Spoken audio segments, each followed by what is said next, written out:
Reinvention, a word often thrown around, echoing promises of a brighter future and a better you. Yet how many truly understand its depth? How many genuinely embark on this transformative journey? As we stand on the precipice of 2024, it's time for a profound awakening. Welcome to a complete guide to reinvent yourself in 2024. Imagine a life where external judgments don't sway you, where the societal cacophony fades into insignificance. Our first exploration is about the art of not caring. It's not about apathy, but liberation, where you become the epicenter of your universe, unfazed by external turbulence. In this world, happiness isn't pursued, it's an ever-present state, waiting to be realized. But to genuinely not care about the external, one must turn the gaze inwards. Here, we delve into the art of selfishness. Before you recoil at the term selfish, consider this. Can you genuinely love others if you haven't embraced yourself? Discover why selfishness and self-love aren't just key to a good life, they're the foundation. Now, with a reinforced sense of self, we touch upon one of the most profound quests of humanity, creating your own purpose. In a world replete with chaos, anchoring oneself to a purpose can illuminate the path. It's not about finding meaning but creating it, forging a life so rich that every breath becomes a testament to your essence. We then culminate our journey with Stoicism, an ancient philosophy, yet remarkably pertinent. Understand the Stoics' perspective on the good life, a life not measured by material success but by virtue, wisdom, and tranquility. A life where adversity doesn't break you, but shapes you. As you stand on the threshold of a new year, remember, reinvention isn't about altering your external self but about redefining your core. It's about unearthing the gems hidden within, realigning with your true nature, and then radiating that essence outwards. 2024 beckons, promising a fresh slate, a new chapter. The question isn't whether you should reinvent yourself, it's whether you're ready to meet the best version of you. Dive in, and let's journey together toward unparalleled growth, wisdom, and enlightenment.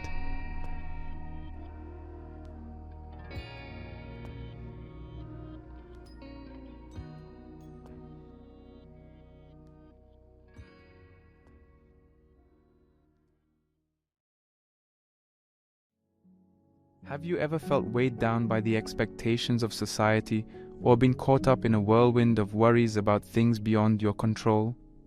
If the answer is yes, then you're not alone.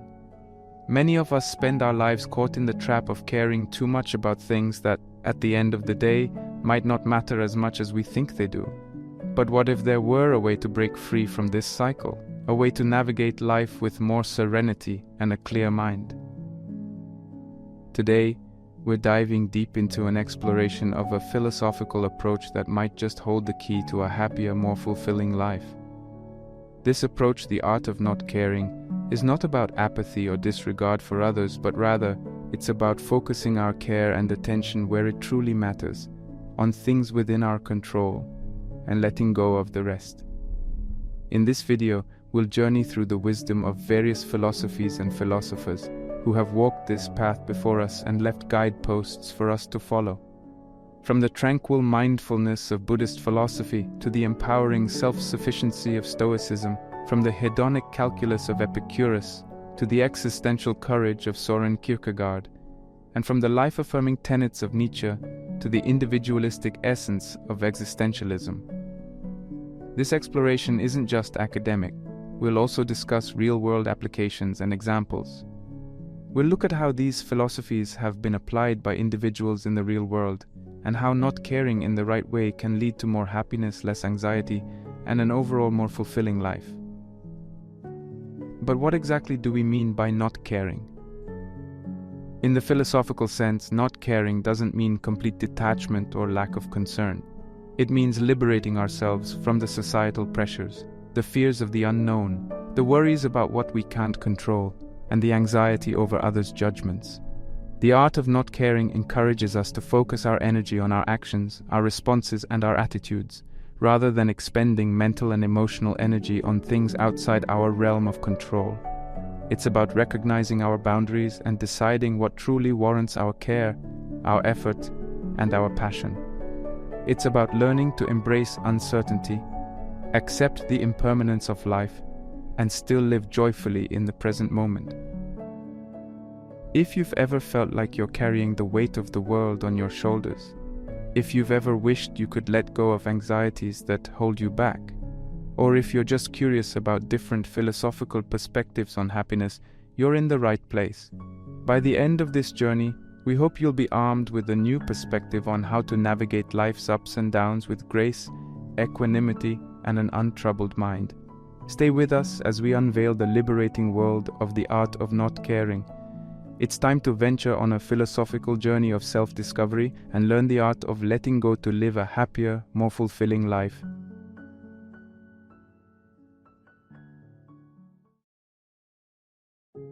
As we embark on this exploration, it's important to first set the stage by delving into the intrinsic link between philosophy and happiness.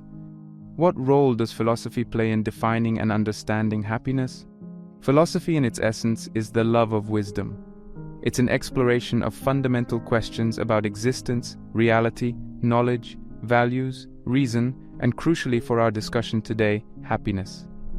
Philosophers across ages and cultures have grappled with the question of what happiness is and how it can be achieved. From ancient Greek philosophers to modern-day thinkers, the quest for understanding happiness has always been at the heart of philosophical inquiry. Happiness is a concept that, on the surface, appears simple and universal. But once you dig deeper, it reveals a multidimensional nature that is deeply subjective and complex. Our understanding of happiness is usually tied to our personal experiences, cultural background, and societal expectations. However, when we shift our focus from a personal lens to the broad vista of philosophy, the meaning of happiness expands and deepens. So, how do different philosophical perspectives view happiness? Let's start with the ancient Greeks. For Aristotle, one of the most influential philosophers of all time, happiness wasn't a fleeting emotion or a state of momentary joy. He proposed the concept of eudaimonia, often translated as flourishing or the good life. For Aristotle, happiness was about living a life of virtue and wisdom, fulfilling one's potential, and contributing to society. It wasn't about chasing pleasure, but about cultivating a rich inner life. In contrast, the philosopher Epictetus viewed happiness as the pursuit of pleasure and the avoidance of pain. However, Epicurean philosophy doesn't advocate hedonistic indulgence. Epicurus emphasized the simple, natural pleasures in life like friendship, intellectual pursuits, and peace of mind. Fast forward to the 17th and 18th centuries during the Age of Enlightenment, and we encounter utilitarian philosophers like Jeremy Bentham and John Stuart Mill. They proposed that happiness is about maximizing pleasure for the greatest number of people, forming the basis of their moral and ethical guidelines. In the 19th century, Arthur Schopenhauer, a German philosopher, offered a less optimistic view.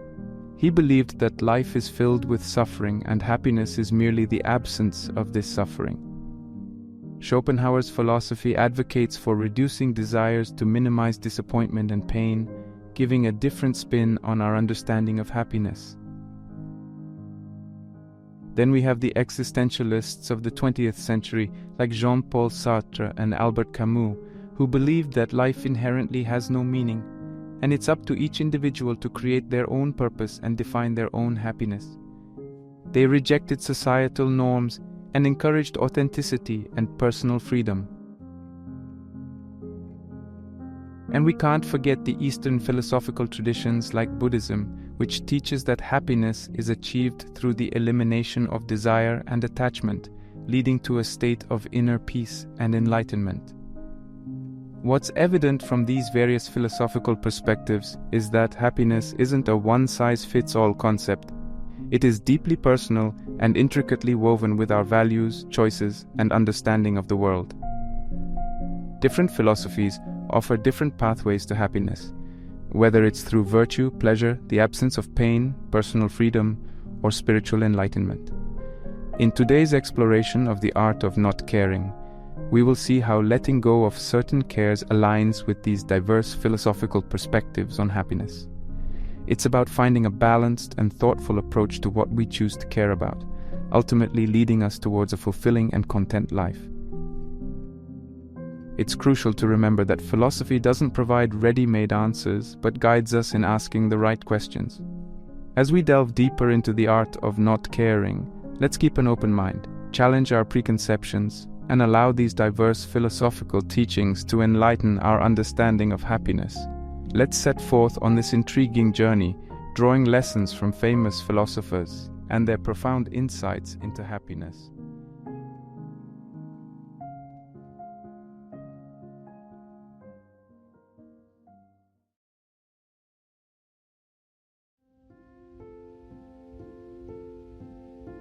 Now let's turn our attention to Stoicism, an ancient Greek philosophy that has regained popularity in recent years for its profound wisdom and practical insights into living a good life.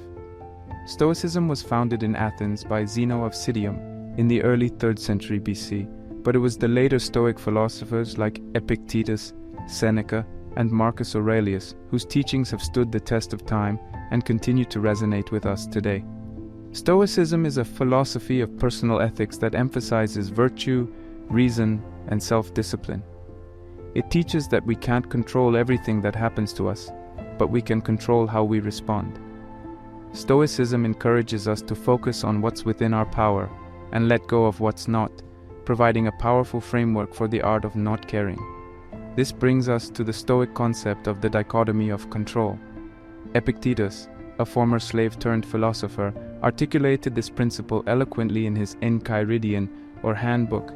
He wrote, "Some things are within our power while others are not. Within our power are opinion, motivation, desire, aversion, and in a word, whatever is of our own doing. Not within our power are our body, our property, reputation, office, and, in a word, whatever is not of our own doing." This profound dichotomy reminds us to invest our time, energy, and emotions in areas of our life we can control, and practice indifference or not caring about the rest. This is not an encouragement towards passivity or neglect of responsibilities. Instead, it invites us to discern the things that are truly significant and worthy of our attention and care. It's about choosing not to be disturbed by life's uncontrollables, hence preserving our peace of mind and aligning ourselves with the natural order of the universe, a core Stoic principle. Stoicism's embodiment of the art of not caring can be seen in Marcus Aurelius's Meditations. As a Roman emperor, Marcus Aurelius had an abundance of power and influence, yet his writings reflect an understanding of the fleeting nature of these external goods. He wrote, "Very little is needed to make a happy life. It is all within yourself, in your way of thinking." He often emphasized the importance of inner peace and tranquility over external achievements or recognition, embodying the Stoic art of not caring about things outside our control. Seneca, another influential Stoic philosopher, further exemplifies this principle in his letters. He taught that we should remain indifferent to external circumstances, not allowing ourselves to be excessively disturbed by adversity or overly excited by prosperity. In one of his letters he wrote, "True happiness is to enjoy the present without anxious dependence upon the future, not to amuse ourselves with either hopes or fears, but to rest satisfied with what we have, which is sufficient, for he that is so wants nothing." By practicing Stoic principles, we learn to not care about the ever-changing circumstances of our lives, and instead focus on cultivating our character, wisdom, and virtue. We learn to be content with what we have, undisturbed by external happenings, and at peace with the world. The art of not caring in the Stoic sense is not about being indifferent to everything. It's about knowing where to best direct our care and attention for a fulfilling and tranquil life.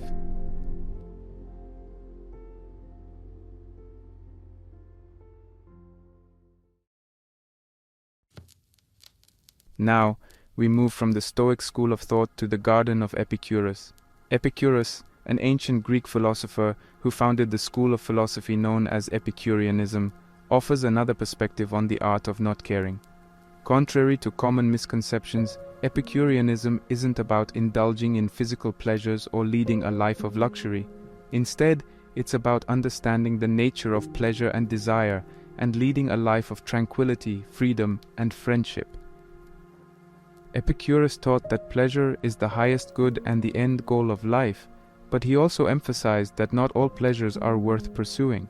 He differentiated between kinetic pleasures, which arise from satisfying a desire, and katastematic pleasures, which are the peaceful state of contentment when we are free from pain and desire. According to Epicurus, the best life is one where we can maintain a state of katastematic pleasure, enjoying the simple joys of life without being constantly driven by desires. A significant aspect of Epicureanism, related to the art of not caring, is its stance on societal expectations and material desires. Epicurus advocated for a simple life, away from the hustle and bustle of Athenian society. He believed that many of our desires, such as the desire for wealth, fame, or power, are instilled in us by societal expectations and are neither natural nor necessary. These desires, according to Epicurus, often lead to more pain than pleasure, as they are insatiable, and keep us in a constant state of want.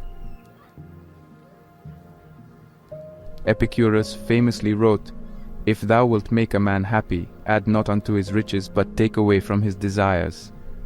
This insightful perspective encourages us to not care about the pursuit of material wealth or societal status, and instead focus on cultivating inner tranquility and fostering meaningful relationships. Another fascinating teaching from Epicurus is his view on fear, particularly the fear of death. He argued that death is nothing to us, as when we exist, death is not, and when death exists, we are not. By dispelling the fear of death, Epicurus encourages us to not care about this inevitable aspect of life, allowing us to live more freely and joyfully in the present moment. So, how can these principles lead to a happier life? By understanding the nature of our desires, distinguishing between necessary and unnecessary ones, and learning to manage them effectively, we can achieve a state of contentment and inner peace. By choosing not to care about societal expectations or the fear of death, we liberate ourselves from unnecessary worries and anxieties, creating room for true joy and tranquility. Through Epicureanism, we learn that happiness doesn't come from external possessions or status, but from an inner state of peace, free from pain and turmoil. This philosophy teaches us to celebrate the simple pleasures of life, friendship, thought, and freedom from fear and desire, giving us a valuable perspective on the art of not caring.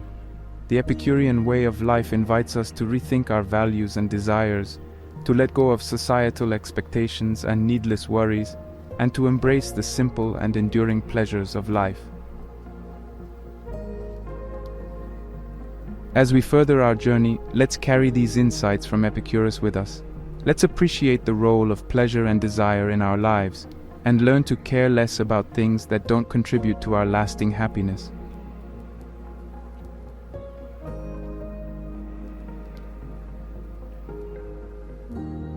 As we continue this philosophical exploration of the art of not caring, we journey next to the 19th century Denmark and meet Søren Kierkegaard, widely recognized as the father of existentialism. Kierkegaard, unlike the philosophers we've discussed so far, lived in a completely different era and cultural context.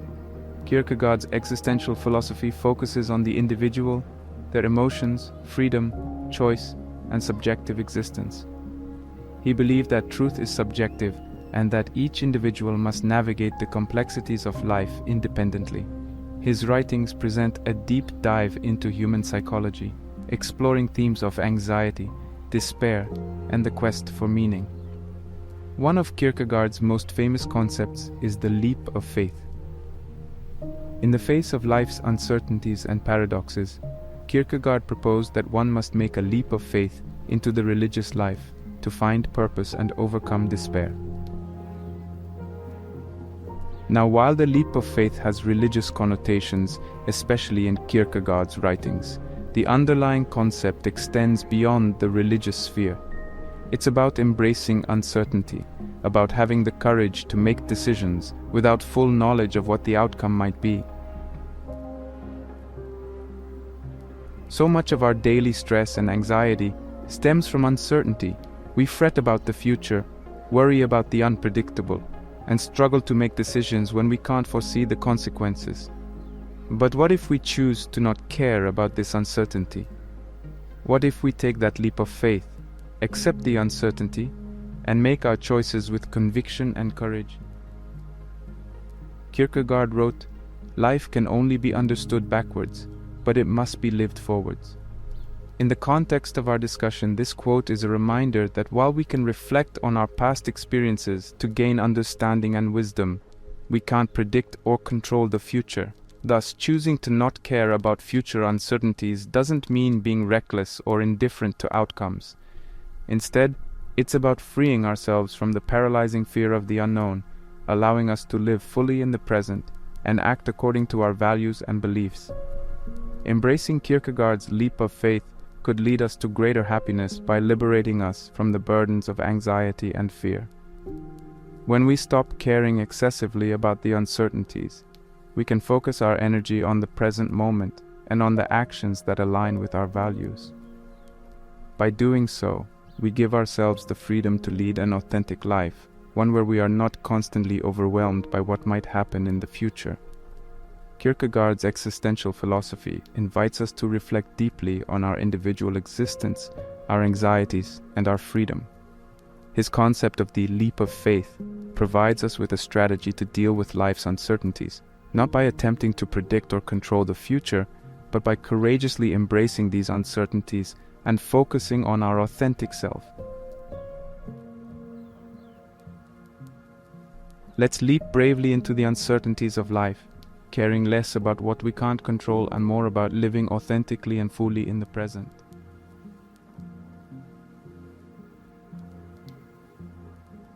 From the bustling streets of 19th century Denmark, our philosophical journey takes us east to ancient India, where Siddhartha Gautama, known as the Buddha, introduced a profound philosophy and path to spiritual enlightenment, Buddhism. Buddhism, a non-theistic tradition, offers a unique perspective on happiness, suffering, detachment, and the art of not caring about the transient and impermanent. Buddhism defines happiness differently than many Western philosophies. Instead of equating happiness with pleasure or the satisfaction of desires, Buddhism views true happiness as a deep, enduring state of well-being and contentment that arises from inner peace and wisdom. This happiness is independent of external circumstances and is accessible to everyone through mindfulness, ethical conduct, and understanding the nature of reality.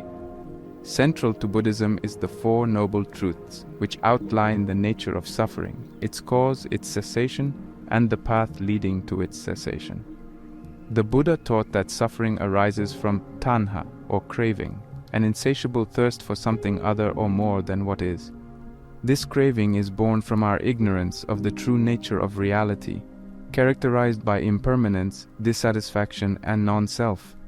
This brings us to the Buddhist principles of detachment and non-attachment, which are pivotal to understanding the art of not caring from a Buddhist perspective. Detachment in Buddhism does not mean indifference or avoidance of life's experiences.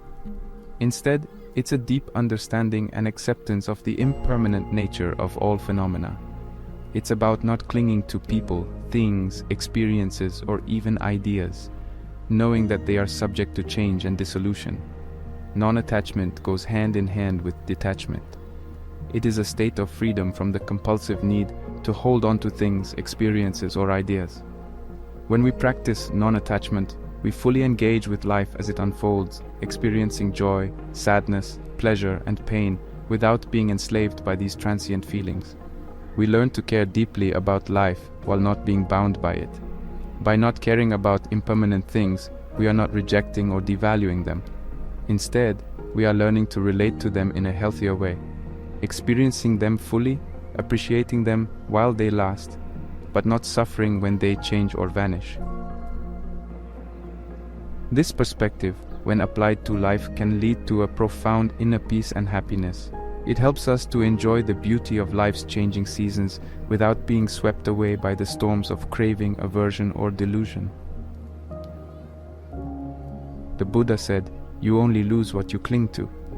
This simple yet profound statement encapsulates the essence of Buddhist detachment and non-attachment. It invites us to let go, to stop caring excessively about that which is inherently transient and ungraspable. In doing so, we free ourselves from much of the self-inflicted suffering and open the door to a deeper, more enduring form of happiness. Buddhism, with its profound insights into the nature of reality and the human mind, offers valuable guidance on the art of not caring. By understanding and practicing the principles of detachment and non-attachment, we can learn to navigate life with greater peace, clarity, and freedom. As we continue our exploration, let us remember the Buddha's wisdom. Let us remember that everything is subject to change, and that by not clinging to transient things, we can attain a state of inner peace and enduring happiness. After all, isn't that what we're all striving for?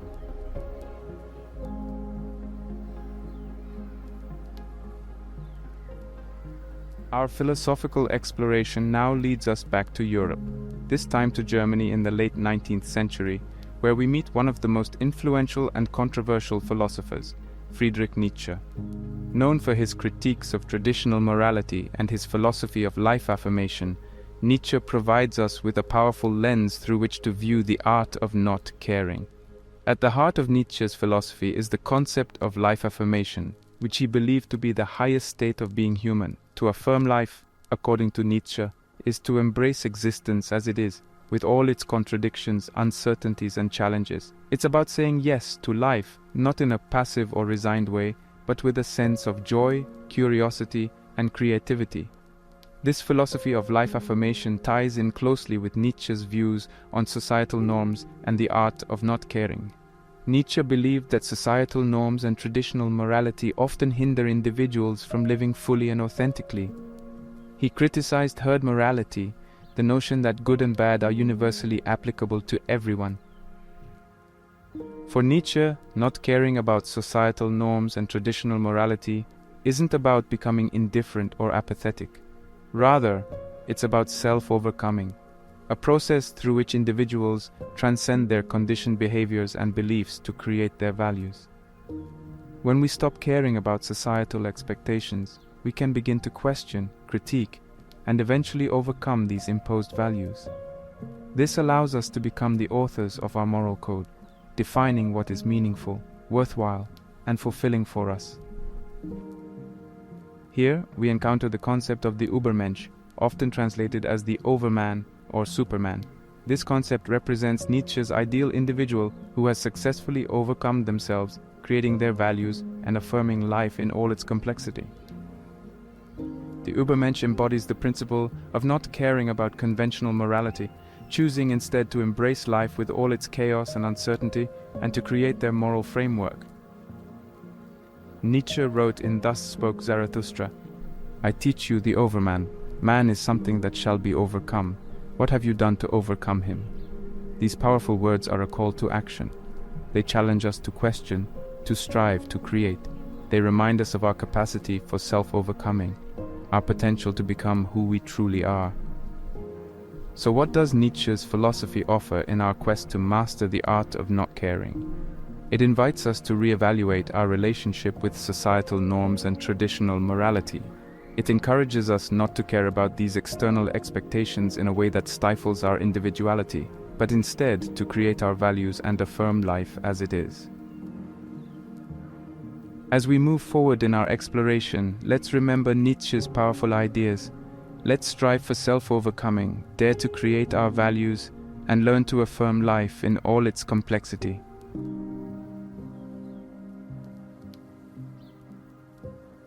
As we continue our philosophical journey, we now find ourselves immersed in the 20th century, in a world still grappling with the aftermath of 2 world wars, a world in which existentialism was born. This philosophical movement, characterized by its emphasis on individuality, freedom, and personal responsibility, offers a fresh perspective on living a happy and fulfilled life. Existentialism, with roots in the works of Søren Kierkegaard and Friedrich Nietzsche, came into its own with philosophers like Jean-Paul Sartre and Albert Camus. Rejecting traditional philosophical categories, existentialism focuses on the individual, the concrete human being, as it grapples with anxiety, freedom, authenticity, and the absurd. At the heart of existentialism is the belief in the primacy of individual existence. As Sartre famously said, existence precedes essence, meaning that we first exist, and it's through our actions, choices, and experiences that we define who we are. This freedom to create ourselves is both empowering and daunting. It places the responsibility for our lives squarely on our shoulders, making us the authors of our destiny. Closely tied to this emphasis on individual freedom is the existentialist view on the absurdity of life. As articulated by Albert Camus in his works, life is inherently devoid of meaning, purpose, or order. It is absurd. This realization can lead to despair, or it can liberate us. By not caring about the absurdity, by accepting it, we are freed from the futile search for external meaning or validation. Instead, we can focus on creating our meaning, carving out our path in the face of the absurd. This theme is beautifully explored in Camus' myth of Sisyphus. Sisyphus, condemned to eternally roll a boulder up a hill only to have it roll back down, embodies the human condition in the face of the absurd. But as Camus suggests, we must imagine Sisyphus happy.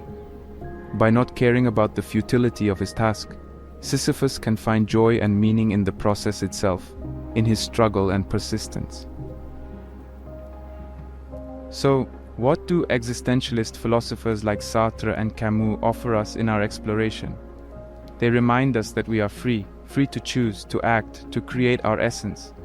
They teach us that life is absurd, and by not caring about this absurdity, we can liberate ourselves from external validation and create our meaning.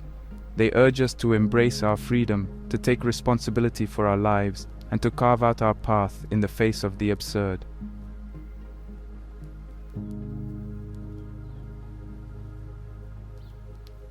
As we've journeyed through the rich tapestry of philosophy, from Stoicism to Buddhism, from Nietzsche to Sartre and Camus, we've delved deep into the theoretical realms of the art of not caring. Now let's translate this theoretical wisdom into concrete action. How can we apply these philosophical lessons in our day-to-day lives? What are some practical steps we can take? First and foremost, we need to identify the things that we truly care about. Reflect on the Stoic principle of the dichotomy of control. Separate the things in your life into those you can control and those you can't. The key is to focus our energies on what we can control, our thoughts, emotions, and actions, and learn to let go of the things outside our control. This simple act can drastically reduce unnecessary stress and anxiety, creating space for more joy, freedom, and fulfillment. This leads to our second point, embracing uncertainty. As Kierkegaard taught us, life is filled with uncertainties, and attempting to control or predict everything is not only futile, but can also lead to discontentment. By embracing uncertainty, by making that leap of faith, we can free ourselves from the fear and anxiety associated with the unknown. We start to see uncertainty as an opportunity for growth and transformation. The third step involves confronting societal expectations. As we learned from Epictetus, Nietzsche, and existentialism, societal norms and expectations can often hinder our authenticity and happiness. Reflect on these pressures in your own life. Do they align with your values and desires, or are they stifling your individuality? Not caring about these societal expectations doesn't mean neglecting your responsibilities or becoming indifferent. Instead, it's about reclaiming your freedom to choose your path, to define your values, to create your essence. The fourth step invites us to sit with the absurdity of life. Drawing on the wisdom of Camus, we can acknowledge the inherent absurdity and embrace it. Instead of searching for external meaning or validation, focus on creating your meaning.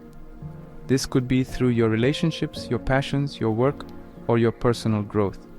Find joy in the process, in your Sisyphean struggle. While these steps can guide us in our journey, applying these steps is not without its challenges.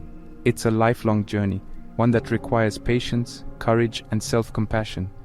There might be moments of doubt, fear, or confusion. Remember that it's okay to feel these emotions. They are part of the human experience. Instead of resisting them, acknowledge them, learn from them, and let them guide you on your path. Now, you might be wondering, how can I put these ideas into practice right now? Well, mindfulness can be a powerful tool in this journey.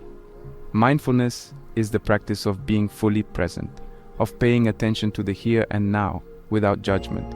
It allows us to observe our thoughts, emotions, and sensations as they are without getting caught up in them. Try this simple mindfulness technique. Take a few moments each day to sit in silence. Focus on your breath, on the sensation of the air entering and leaving your body.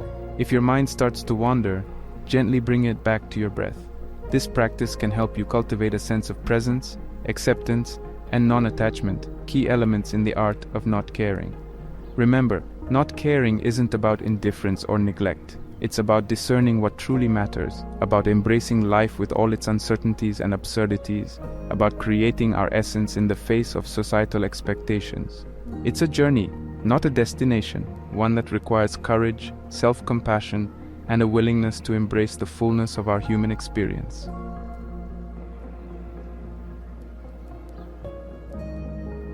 As we arrive at the end of this exploration of the art of not caring, it's time to pause, reflect, and perhaps set the stage for what's next. We have embarked on a fascinating journey through time, from the Stoic sages of ancient Rome to the existentialist thinkers of the 20th century, exploring how these philosophical schools have approached the concept of not caring. We've explored the Stoic principle of the dichotomy of control, learning that the path to tranquility and happiness lies in discerning what we can control from what we can't, and focusing our care and energy on the former. We delved into Epicurean philosophy, drawing insights from Epictetus's teachings on pleasure, desire, and the importance of not caring about societal expectations. We took a leap of faith with Kierkegaard, embracing the inherent uncertainties of life and understanding how not caring about certain outcomes can lead to a happier existence. We delved into the depths of Eastern philosophy, understanding how Buddhism's principles of detachment and non-attachment can help us let go of impermanent things, thereby leading to inner peace and happiness. Nietzsche pushed us to question societal norms, and through his life-affirming philosophy, taught us about the power of not caring about conforming to these norms in our journey towards self-overcoming. The existentialist philosophers, particularly Sartre and Camus, emphasized the absurdity of life and encouraged us to take responsibility for our own existence, reiterating how not caring about this inherent absurdity can lead to personal freedom. In the final section, we discussed how to apply these philosophical principles in daily life. We examined ways to identify what truly matters to us, how to embrace uncertainty, confront societal expectations, and sit with the absurdity of life. We also covered some potential challenges along the way and discussed a simple mindfulness technique to cultivate presence, acceptance, and non-attachment. However, this exploration is merely the beginning of your journey. The art of not caring is not a destination, but a lifelong practice, a path to follow. It requires patience, courage, and self-compassion. As you continue your exploration, remember to apply these philosophical insights to your own life, to discern what truly matters to you, and to not care about what doesn't serve your highest good. In the grand scheme of life, it's the lessons we learn, the insights we gain, and the people we touch that matter the most. So go forth and explore the art of not caring in your life. See what shifts it brings, what freedom it offers, what happiness it leads to. Remember, the journey towards not caring isn't about becoming indifferent or neglectful. It's about embracing your authenticity, reclaiming your freedom, and carving your path. It's about creating your essence in the face of societal expectations, uncertainties, and the inherent absurdity of life.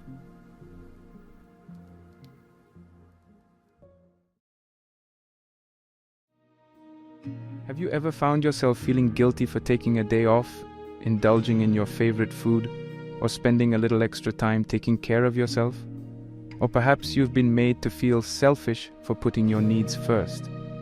Well, it's time to unpack these feelings and explore the fascinating intersection of self-love and what some might call selfishness. In this video, we'll dive deep into the minds of some of the most influential philosophers and psychologists from across the ages, thinkers who have dared to challenge the status quo and shed new light on the profound role self-love and selfishness play in our lives. We'll explore the revolutionary ideas of Friedrich Nietzsche, Carl Rogers, Abraham Maslow, Aristotle, Ayn Rand, Jean-Paul Sartre, Buddha, and Erich Fromm. We'll uncover the hidden wisdom in their teachings and apply their insights to our own lives. The world around us constantly sends us mixed signals about self-love and selfishness. On the one hand, we're encouraged to be selfless and considerate, to put others before ourselves. On the other hand, we're told that it's okay to love ourselves, that we should prioritize our own needs. These conflicting messages can leave us feeling confused and guilty, unsure about how to strike the right balance.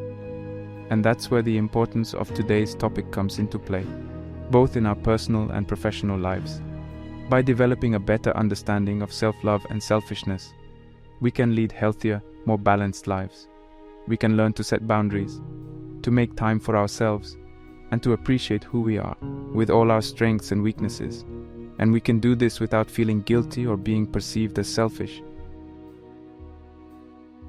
Personally, I used to struggle with these very concepts.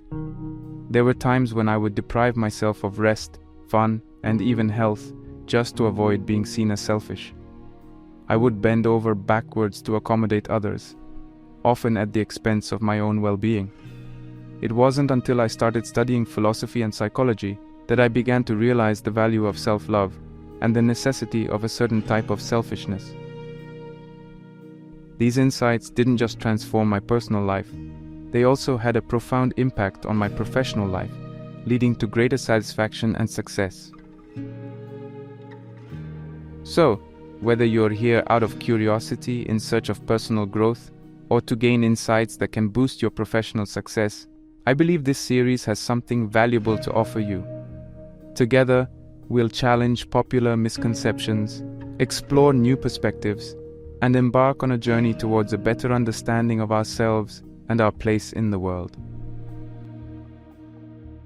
When we talk about self-love, we're not simply talking about pampering yourself with a spa day or treating yourself to a fancy meal. Though these acts can certainly be part of it, rather, self-love is a much deeper and more profound concept. It's about accepting ourselves in our entirety, with all our virtues, flaws, and everything in between. It's about acknowledging our intrinsic worth and treating ourselves with kindness and respect. Self-love is not about perfection. It's about acceptance. It's about understanding that we are works in progress and that it's okay to make mistakes. It's about giving ourselves the same compassion, understanding, and patience that we often extend to others. Self-love is not vanity or arrogance. It's about recognizing our humanity, our unique blend of strengths and weaknesses, and valuing ourselves for who we are. Self-love also involves taking care of our physical, emotional, and mental well-being. It's about making time for self-care, setting boundaries, pursuing our interests, and prioritizing our needs. It's about nourishing our bodies, stimulating our minds, and nurturing our souls. So, how does this connect with selfishness? This brings us to our next term. The term selfishness often carries negative connotations. It's typically used to describe someone who puts their interests above those of others, often to the point of causing harm or neglecting the needs of others. However, as with many concepts, there's more than one side to this story. In the context of our discussion, when we refer to selfishness, we're not talking about this harmful, neglectful behavior. Instead, we're referring to a healthier, more constructive form of selfishness, one that involves asserting our needs and making decisions that benefit our well-being, even if they may not always align with the expectations of others. This is the kind of selfishness that allows us to say no when we're overburdened, to pursue our passions even if they don't align with societal norms, and to prioritize self-care even when it may seem indulgent. It's the kind of selfishness that respects the needs of others, but acknowledges that we too have needs that are equally important. The relationship between self-love and selfishness might seem a bit complicated, but the two are closely intertwined. You see, in order to truly love ourselves, we must be somewhat selfish. We must be willing to prioritize our needs, to set boundaries, and to make choices that foster our well-being and happiness. And to be constructively selfish, we must first recognize our inherent worth, which in turn requires self-love. In essence, self-love and a healthy level of selfishness go hand in hand.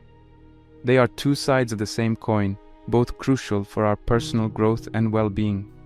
This dynamic interplay between self-love and selfishness is what allows us to navigate life with resilience, confidence, and inner peace.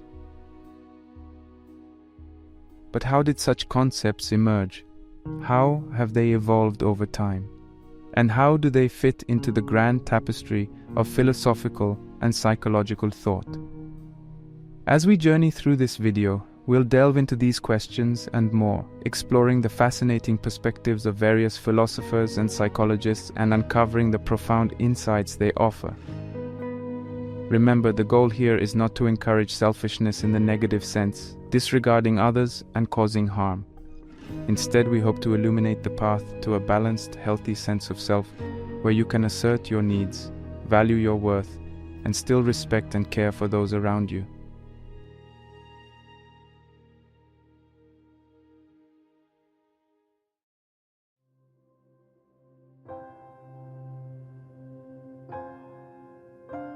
We've now begun to delve into the depths of self-love and healthy selfishness, two concepts that are not only intricately connected, but also play pivotal roles in our mental health, personal growth, and overall well-being.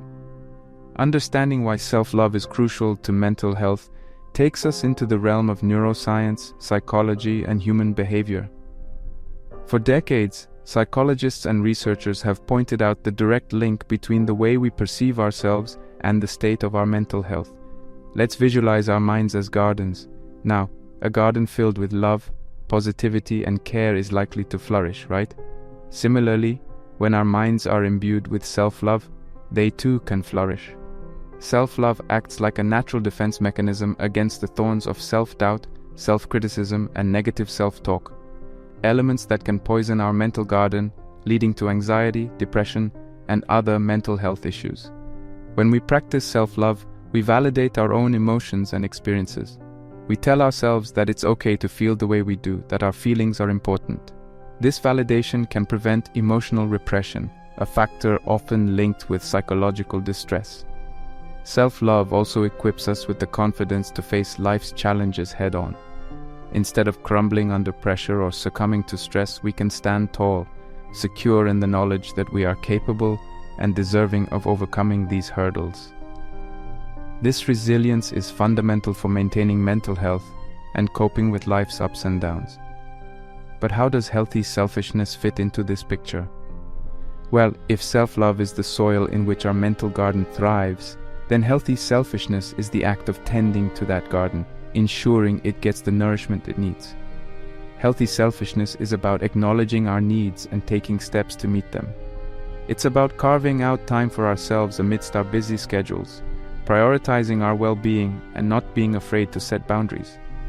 This act of placing importance on our needs encourages personal growth by allowing us to understand ourselves better, hone our skills, and pursue our interests. Moreover, it's through healthy selfishness that we learn the value of saying no, overcommitting, people-pleasing, and overextending ourselves. These are traps that many of us fall into, often at the cost of our own mental and emotional well-being.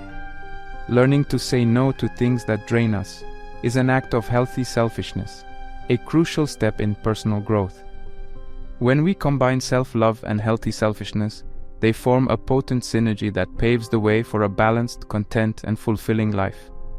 They allow us to maintain mental harmony, grow as individuals, and navigate life's journey with self-assuredness and resilience. By loving ourselves, we lay the foundation of our mental garden, making it fertile ground for positive thoughts, self-esteem, and resilience. With healthy selfishness, we nurture this garden, ensuring it gets the care, attention, and nourishment it needs to flourish. Together, these concepts guide us towards a life where we can stand tall, not swayed by the winds of external validation or approval, but firmly rooted in self-love and self-appreciation. They lead us to a place where we can strike a balance, honoring our own needs while respecting those of others. As we journey on, we'll continue to unearth the wisdom embedded in these concepts, guided by the profound insights of philosophers and psychologists who have illuminated the path to self-love and healthy selfishness. In their teachings, we will discover not just theoretical knowledge, but practical, applicable wisdom that can transform our lives. So let's step forward on this path, curious, open, and ready to learn.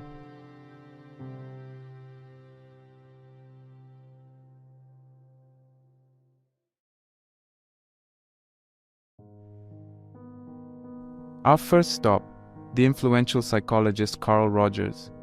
Known as one of the founding figures of humanistic psychology, Rogers' theories have left an indelible mark on the field. Let's delve into his world and uncover his perspective on self-love. Carl Rogers, born in 1902, was a pioneer in his field. His focus on individual human experience and self-actualization was transformative and challenged the dominant psychoanalytic and behaviorist perspectives of his time. Rogers' approach was person-centered, emphasizing the innate goodness and potential for growth in every individual. His work, rich in compassion and empathy, has left a lasting legacy in psychology, counseling, and psychotherapy. Rogers believed that for a person to achieve a state of self-actualization, the highest level of psychological development, where one realizes their full potential, they need to experience unconditional positive regard. This term, coined by Rogers himself, refers to the total acceptance and love of oneself, regardless of behavior or circumstances. It is the very embodiment of self-love in Rogers' humanistic psychology. The key element here is unconditional. Rogers stressed that self-love should not hinge on conditions of worth. It should not depend on achievements, approval from others, or conforming to societal norms. Instead, he advocated for self-love that exists independently of these external factors, grounded in the understanding and acceptance of one's own unique intrinsic value. According to Rogers, self-love is not an act of vanity or arrogance. It's not about believing that you're better than others. Rather, it's about acknowledging your self-worth, being open to your own experiences and trusting in your own perceptions and feelings. Rogers believed that this unconditional self-love is fundamental for personal growth and self-actualization.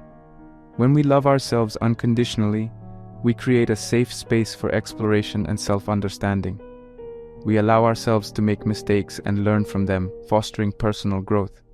We also cultivate an internal locus of evaluation, wherein we trust our own judgments and don't rely solely on the opinions of others for validation. From Rogers' perspective, self-love also involves embracing our potential for change and growth. It's about recognizing that we are not static beings, but rather, we are continually evolving.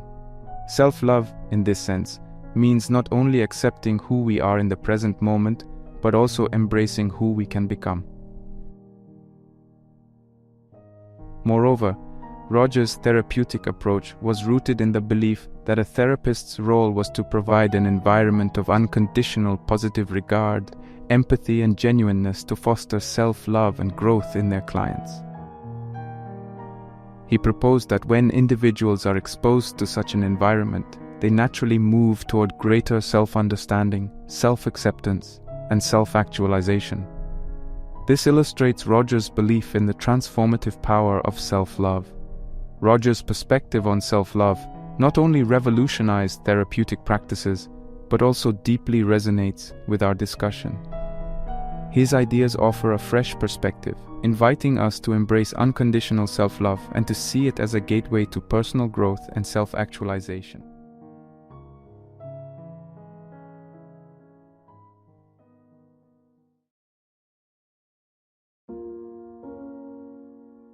Now, we shift our lens to the work of another influential psychologist, Abraham Maslow. A pioneer of humanistic psychology, like Carl Rogers, Maslow's theories of self-actualization and the hierarchy of needs offer a compelling perspective on our discussion. Born in 1908, Abraham Maslow was a prominent American psychologist who left a significant impact on the field with his humanistic approach. This approach, often referred to as the third force in psychology, emphasized the inherent goodness of people and the importance of healthy psychological development. Maslow is perhaps best known for his theory of the hierarchy of needs, a model that continues to inform various fields, from psychology and education to business and marketing. At the heart of Maslow's work is the concept of self-actualization, which he placed at the pinnacle of his hierarchy of needs. Maslow described self-actualization as the ongoing process of realizing and fulfilling one's potential. This concept is closely related to our discussion of self-love and healthy selfishness, as it encapsulates the idea of personal growth and self-improvement. Maslow's hierarchy of needs is a pyramid, with physiological needs such as food and water at the base, and self-actualization at the top. According to Maslow, one must satisfy lower-level needs before they can pursue higher-level ones. Thus, before one can seek self-actualization, they must first fulfill their needs for safety, love and belonging, and esteem. This theory provides a fascinating lens through which we can view self-love and selfishness. Self-love in the context of Maslow's hierarchy can be seen as an essential element in satisfying these various needs. By practicing self-love, we acknowledge and attend to our needs from the physiological to the psychological. This act of self-care, which could be construed as a form of healthy selfishness, is a necessary step in the pursuit of self-actualization. Maslow also emphasized the importance of self-esteem in the hierarchy, underscoring the role of self-love and respect in personal growth. He proposed that individuals need to experience self-respect and the respect of others to progress up the hierarchy. Self-love plays a vital role here, as it forms the basis of self-esteem and self-respect. Furthermore, the pursuit of self-actualization itself can be viewed as an act of healthy selfishness. According to Maslow, self-actualization involves the pursuit of personal growth, fulfillment, and peak experiences. It's about becoming the best version of oneself. This pursuit, while arguably a form of selfishness, is a positive and healthy one, as it promotes personal development and fulfillment. By focusing on personal growth and the satisfaction of one's own needs, Maslow's theory gives a nod to the importance of a certain degree of selfishness in leading a fulfilling life. Yet, it's important to note that for Maslow, self-actualization also involved transcendence, giving to others, and recognizing a connection with the broader human community.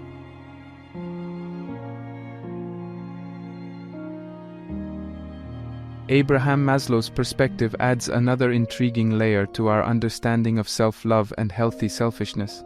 His work illuminates the path towards self-actualization, emphasizing the role of self-love in fulfilling our needs and the importance of healthy selfishness in our personal growth.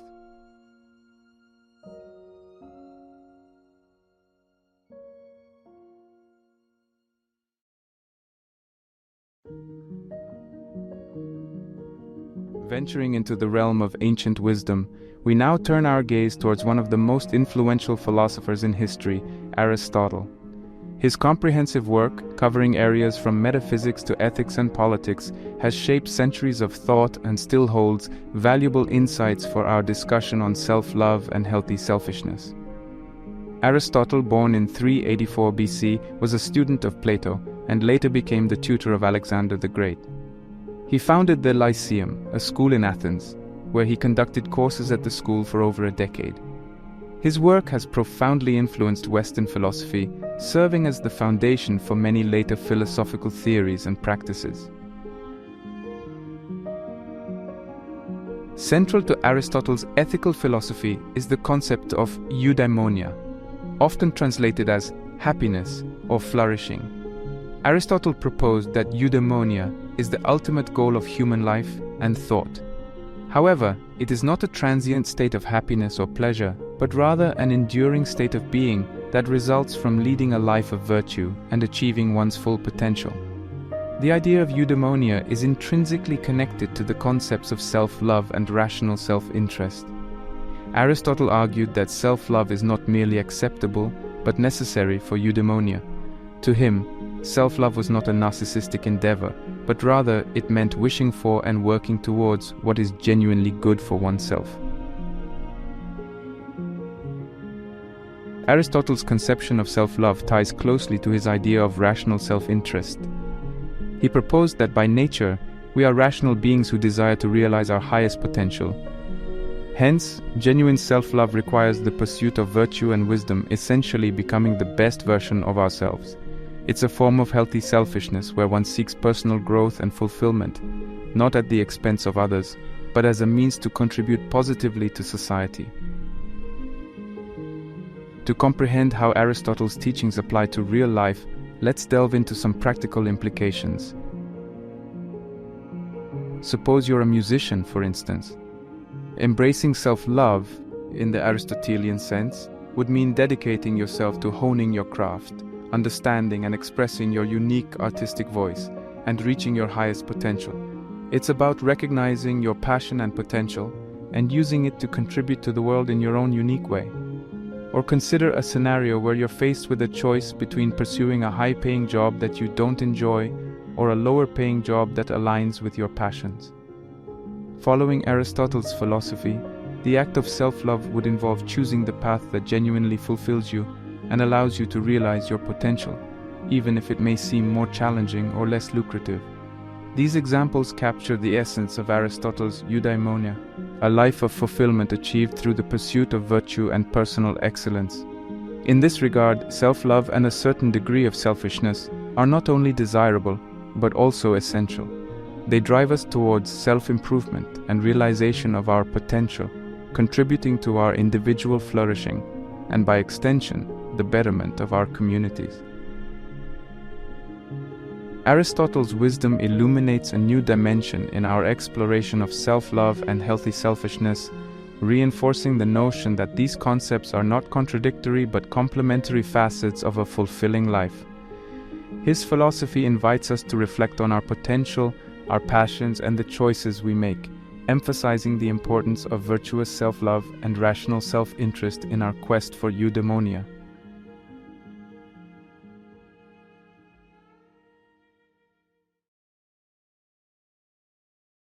Our journey now takes us to a controversial yet highly influential figure in the realm of philosophy and literature, Ayn Rand. Born in 1905 in Russia, Rand emigrated to the United States in the 1920s, where she developed her philosophical system known as objectivism, which is encapsulated in her novels like The Fountainhead and Atlas Shrugged. Rand's philosophy espouses a form of ethical egoism that she described as the virtue of selfishness, providing a distinctive perspective on our exploration of self-love and healthy selfishness. Ayn Rand's philosophy, objectivism, promotes the pursuit of one's own happiness as the highest moral aim. She advocated for a form of rational selfishness, where an individual's own life and happiness are their ultimate values. Objectivism maintains that each individual has a moral obligation to pursue their self-interest, reject altruism, and uphold individual rights. In her book, The Virtue of Selfishness, Rand explains that her concept of selfishness is not a disregard for others, but an unwillingness to sacrifice oneself for others. It's worth noting that Rand's notion of rational selfishness doesn't promote harm or exploitation of others. Instead, it's about living in a way that is true to oneself, that upholds one's values and ambitions, and ultimately leads to personal fulfillment. According to Rand, one's self-interest must be determined by the use of reason, avoiding the trap of instant gratification or short-term benefits at the expense of long-term well-being. To better understand Rand's perspective, let's dissect her view of rational selfishness. The term rational is crucial here. Rand's selfishness isn't about pursuing whims or momentary desires, but rather about actions based on reasoned and long-term self-interest. Rand argues that a truly selfish person would never harm others, lie, or steal because such actions would not be in their rational self-interest. It erodes trust, ruins relationships, and ultimately disrupts one's life. Furthermore, Rand's concept of selfishness involves a deep sense of self-respect and self-esteem. Similar to the way Aristotle discussed self-love, Rand's selfishness is about respecting oneself, honoring one's values, and pursuing personal growth and fulfillment. Rand posits that this kind of rational selfishness is actually a prerequisite for a just society. If each individual is focused on their rational self-interest and respects the equal rights of others to do the same, this would lead to a society where cooperation and mutual respect flourish. According to Rand, a world where everyone practices rational selfishness is a world of independent, fulfilled individuals, living harmoniously with respect for each other's rights. In our exploration of self-love and healthy selfishness, Ayn Rand presents a provocative perspective. Her advocacy for rational selfishness challenges conventional norms, pushing us to reevaluate our understanding of selfishness and its role in our lives. It's a stark reminder of the importance of living in alignment with our values, upholding our self-interest and recognizing the fundamental role this plays in our overall well-being and happiness. While some may see her philosophy as too radical or dismiss it as a cold-hearted endorsement of egocentrism, there's no denying the value in acknowledging and embracing our self-interest. By doing so, we not only move towards our personal fulfillment, but also contribute to a more honest, transparent, and ultimately harmonious society.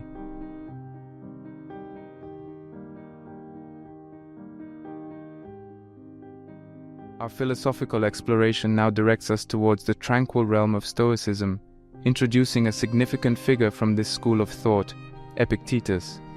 Born into slavery around 55 AD in Phrygia, Epictetus rose to become one of the leading Stoic philosophers. Despite the hardships he faced in his early life, his teachings have provided valuable insights for centuries and continue to resonate today. Stoicism is a philosophy that champions virtue, wisdom, and morality as the highest forms of happiness. It teaches that while we may not have control over what happens to us, we can control how we respond. Stoic philosophy advocates for a calm acceptance of fate and circumstances while focusing on bettering ourselves through rationality, self-discipline, and virtue. Epictetus, as a prominent Stoic philosopher, is best known for his teachings on self-control and inner freedom. His works, particularly the Discourses and the Enchiridion, outline these principles in depth. According to Epictetus, we must recognize the difference between what's within our control, our thoughts, attitudes, and reactions, and what's not, external events, other people's actions, or opinions. This understanding forms the bedrock of his philosophy and the broader Stoic thought. Self-control, in the Epictetan sense, doesn't merely mean resisting temptations or impulsive actions.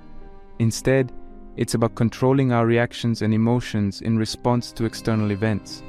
It's about understanding that our inner state, our peace, is not dictated by what happens to us, but by how we choose to respond. This perspective aligns strongly with self-love as it encourages us to take care of our mental and emotional health and uphold our inner peace. Stoicism gives great importance to self-care, emphasizing the need to maintain tranquility, emotional resilience, and moral integrity. Contrary to popular belief, self-care in Stoicism doesn't revolve around indulgence or physical relaxation alone. It is about maintaining harmony between mind, body, and soul, through practices like meditation, reflection, and physical wellness. It also involves nurturing our rationality, managing our emotions, and fostering virtue, all of which are inherently linked to self-love and rational self-interest. The teachings of Epictetus and Stoic philosophy echo the concepts of self-love and rational self-interest in profound ways. He urges us to prioritize our inner peace, foster rational thinking, and uphold our moral virtues, all forms of self-love and self-interest. but perhaps the most crucial overlap lies in the idea of maintaining self-control and inner freedom. This practice underscores the need for self-respect, self-awareness, and taking responsibility for our emotional well-being, essential components of self-love and rational self-interest. Implementing Epictetus's teachings into our daily lives can have profound effects. Suppose you find yourself stressed about a project at work. Instead of letting the anxiety consume you, apply Epictetus's principle of recognizing what's within your control. You can't control the project's outcome, but you can control how much effort you put in, how you manage your time, and how you react to stress. Or, if you're struggling with self-esteem, reminding yourself of Epictetus's teachings on inner freedom can be helpful. Realize that your worth isn't defined by external opinions or events, but by your virtues, your actions, and your inner peace.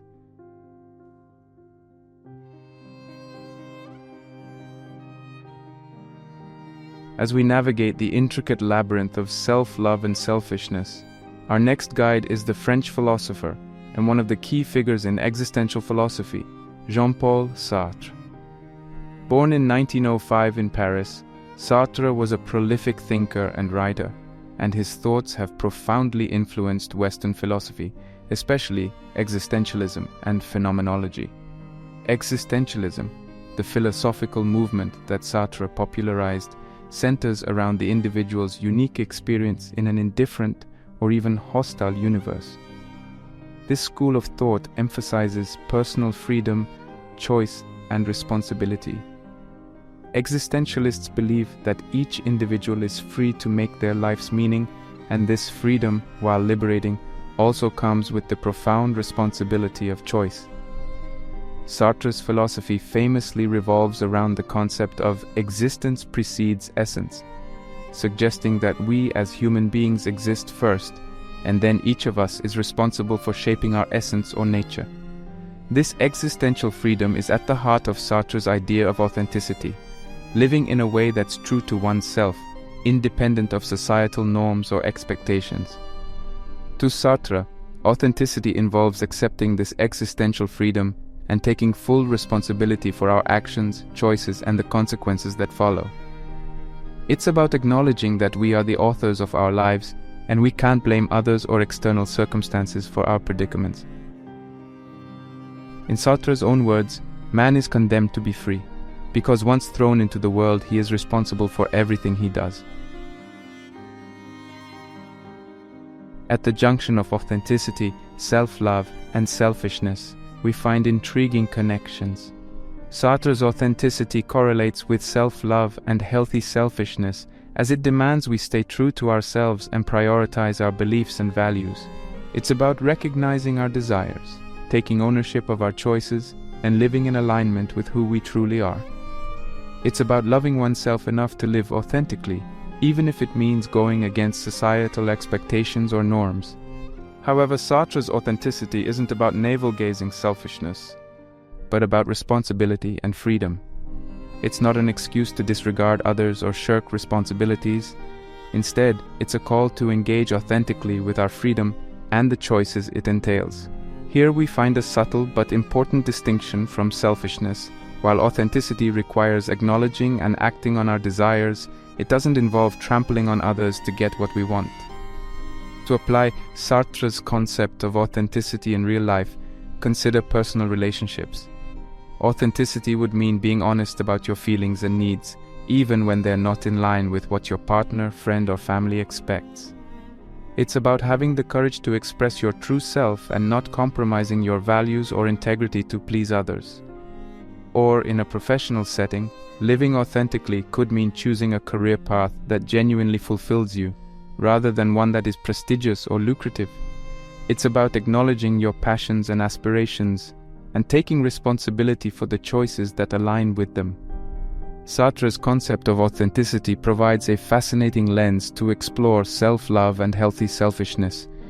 His existential philosophy urges us to embrace our freedom, take responsibility for our lives, and dare to live authentically, enriching our understanding of self-love and selfishness.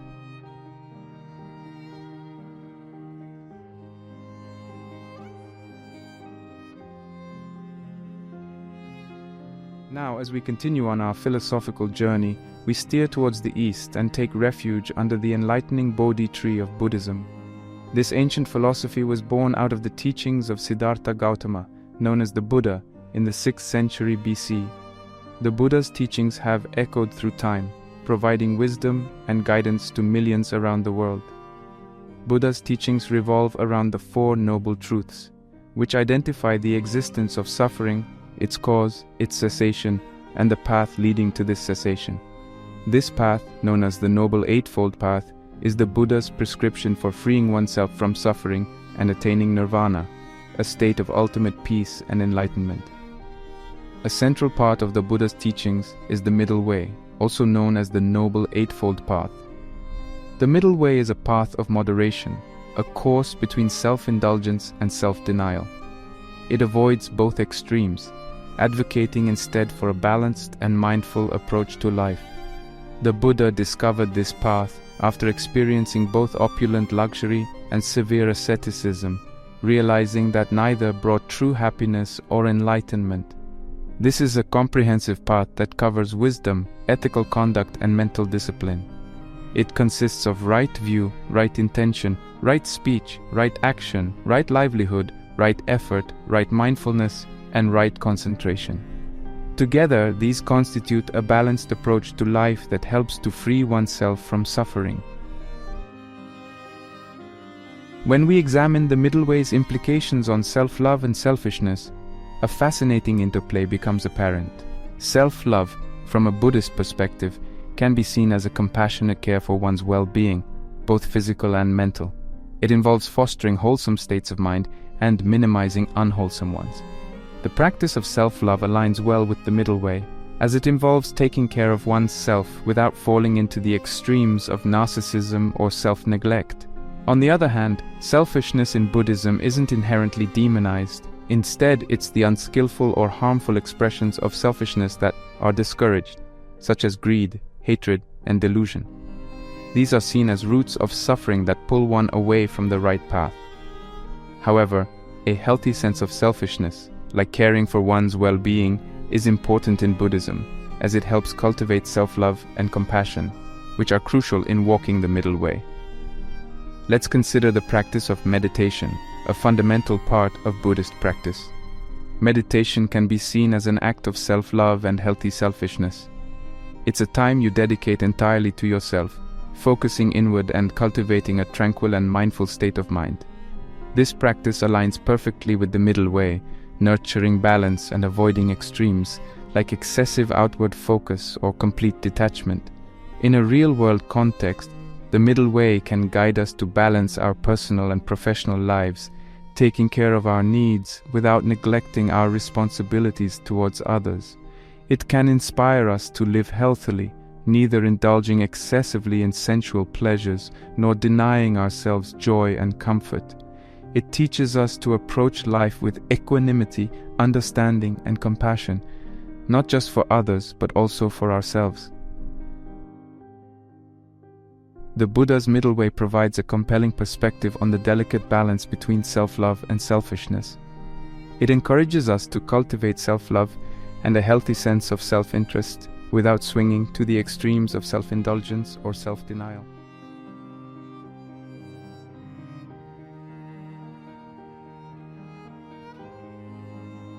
As we delve deeper into our exploration, we turn our gaze to the mid-20th century, to the contributions of a German social psychologist, psychoanalyst, sociologist, and humanistic philosopher, Erich Fromm.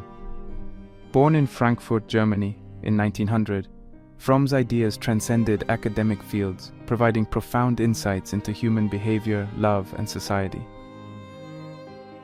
Fromm is best known for his work The Art of Loving, published in 1956. In this seminal work, he presents love not as a sentiment easily swayed by passion or external factors, but as an art that one must cultivate and nurture. According to Fromm, the practice of love involves a sense of discipline, concentration, patience, and a transcendence of narcissism. Most importantly, it requires an ability to love oneself. Fromm's conception of self-love is far from the notion of narcissism or conceitedness. He emphasized that loving oneself and loving others are two sides of the same coin. They're inseparable. To Fromm, self-love means acknowledging one's own worth and not hating oneself for one's shortcomings. It's a deep appreciation for oneself that in turn allows for the genuine love of others. Fromm wrote, "In the experience of love lies the only answer to being human, lies sanity." He believed that an individual's mental health could not be separated from their capacity to love themselves and others. He argued that self-love and the love for others are intertwined, noting, "Love isn't possible without self-love, and self-love isn't possible without the love for others." In practical terms, Fromm's idea of self-love encourages us to maintain a balance between caring for ourselves and for others. It's about acknowledging our own needs and aspirations while respecting and caring for the needs and aspirations of others. It rejects the notion of self-love as a narcissistic, self-absorbed act, redefining it instead as an inclusive act that extends beyond the self. In our relationships, whether personal or professional, Fromm's idea encourages us to practice active listening, understanding, and mutual respect, stemming from the love we cultivate for ourselves and extend to others. It pushes us to be patient, not just with others, but also with ourselves, as we navigate through the challenges of life. In the realm of personal growth and development, Fromm's concept teaches us to embrace our flaws and work on them without hating or being too harsh on ourselves. It encourages a healthy level of self-critique and introspection, fostering personal growth and a better understanding of ourselves. Fromm's perspective on self-love as an integral part of loving others provides a crucial layer to our understanding of self-love and selfishness. His thoughts encourage us to recognize self-love not as an isolated, self-centered act, but as a vital step towards loving others and leading a wholesome life.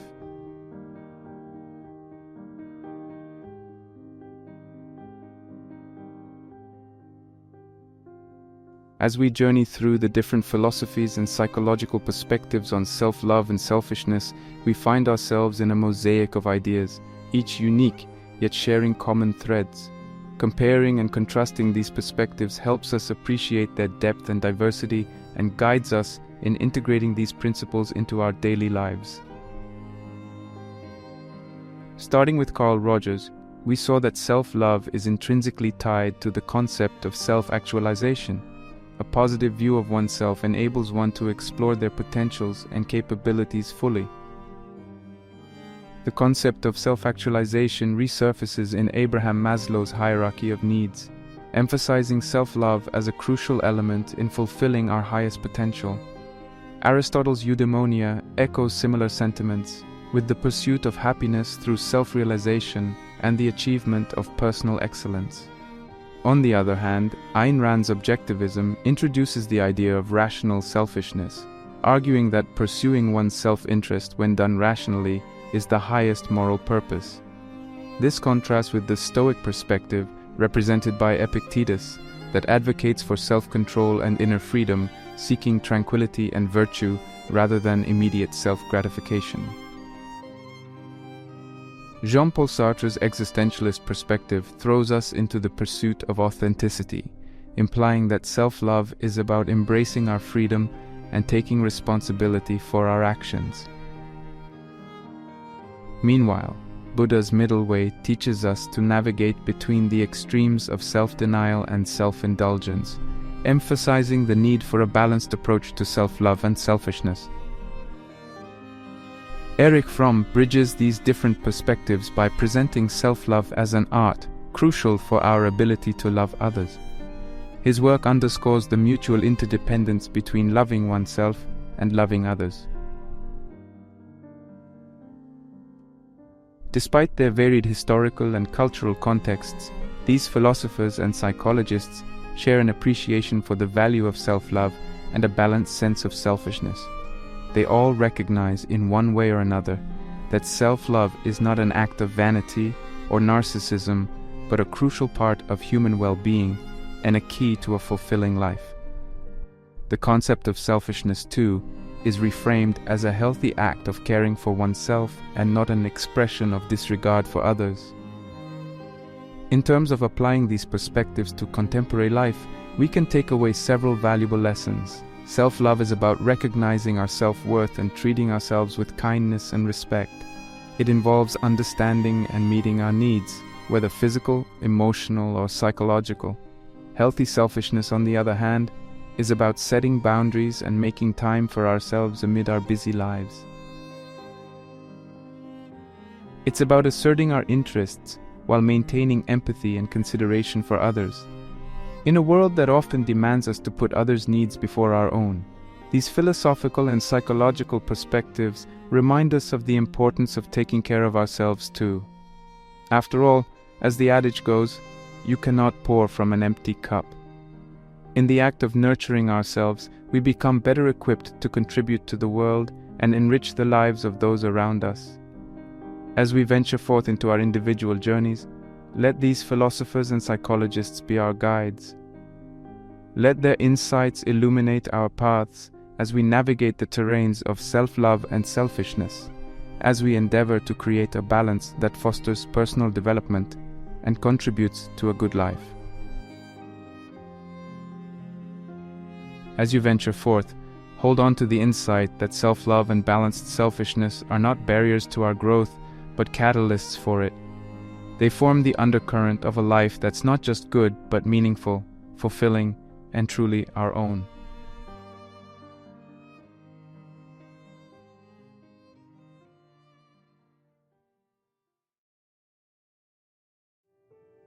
Have you ever found yourself pondering over the fundamental questions of human existence? Who am I? Why am I here? What's the purpose of life? If you have, you've unknowingly delved into the realm of existentialism, a philosophy that places human individual existence, freedom, and choice at its center. Imagine you're floating in the endless cosmos, gazing down at the world, a tiny sphere amidst an infinite expanse. All the successes, all the failures, the entire human experience condensed into this one small dot. It's overwhelming, right? It might even seem absurd, but don't despair, because that sense of insignificance is precisely where existentialism begins. Existentialism, in its simplest terms, is a philosophy concerned with finding the self and the meaning of life through free will, choice, and personal responsibility. It rejects the idea that the universe inherently holds any truths or meaning about our individual lives. Rather, it suggests that it's up to each of us to give our own life meaning, to navigate this vast, uncaring universe where established structures or morals offer no easy paths. This philosophy originated in the late 19th and early 20th centuries, born out of the chaos and disillusionment following World War II. It was a philosophical rebellion, one that sought to explore the human condition in a world that appeared increasingly absurd. Among the many philosophers who contributed to this thought-provoking field, two names are particularly prominent and will serve as our guiding stars throughout this exploration: Jean-Paul Sartre and Albert Camus. Jean-Paul Sartre, the renowned French philosopher, is often seen as the pivotal figure in existentialist thought. His belief that existence precedes essence encapsulates the idea that we come into the world without predefined purpose or nature, and that we must create our essence through our choices and actions. In Sartre's view, we are not born with a specific mission or inherent meaning. Rather, we find ourselves in a seemingly arbitrary world, and it becomes our existential responsibility to shape our destiny and give our life its unique meaning. Then we have Albert Camus, another French philosopher who, while often associated with existentialism, preferred to identify his philosophy as absurdist. For Camus, the universe is indifferent to our struggles, our joys, our existence. But rather than spiraling into despair, he saw this recognition as a starting point to create our own meaning, to rebel against the absurdity and embrace the freedom it offers. We'll be diving deep into their philosophies, unpacking their key concepts and exploring how their ideas can provide valuable insight into our own lives. Because isn't that the ultimate goal? to understand and navigate our existence in this grand cosmos. Welcome to our journey into the heart of existentialism, a journey where we may not find easy answers, but will undoubtedly uncover thought-provoking questions about life, freedom, and personal responsibility.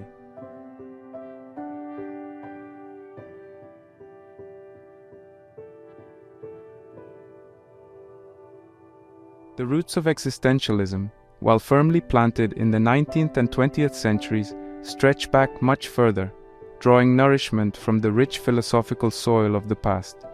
The philosophy's emphasis on individual experience, freedom, and the meaning of existence can be traced to the works of thinkers like Søren Kierkegaard and Friedrich Nietzsche. Kierkegaard, a Danish philosopher in the mid-19th century, is often hailed as the first existentialist thinker. He emphasized the importance of individual experience and personal responsibility, arguing against the trend of philosophical abstraction and insisting on the centrality of the individual's direct lived experience. He argued that truth is subjectivity, meaning that the most significant truths, especially those concerning ethics and religion, are deeply personal and subjective.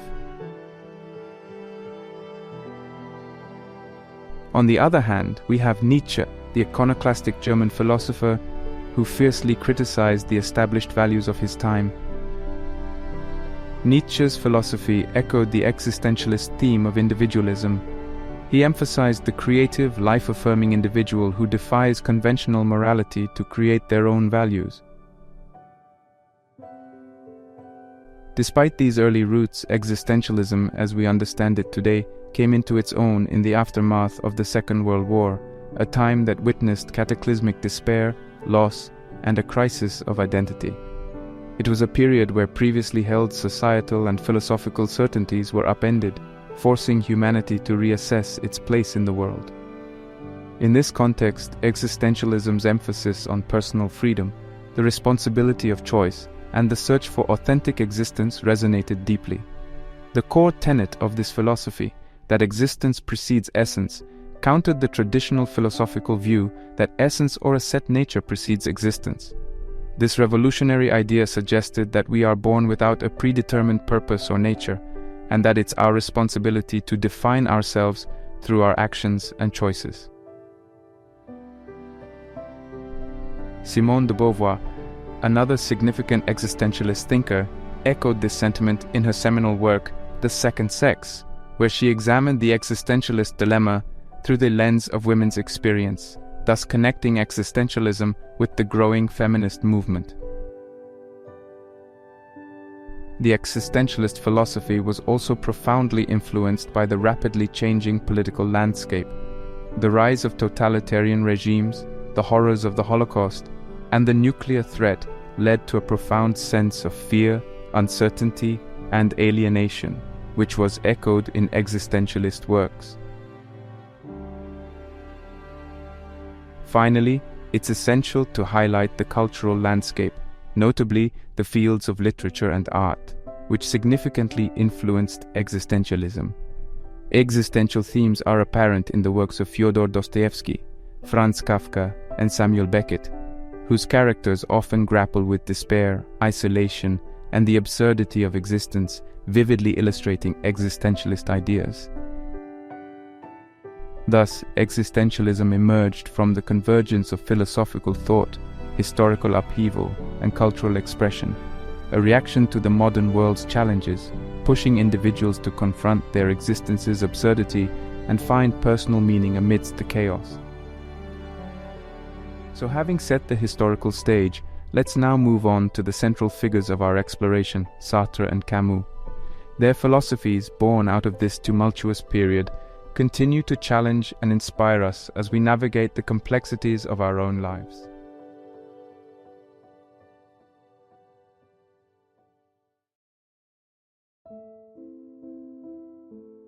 Jean-Paul Sartre, born in 1905 in Paris, France, was a man of many talents.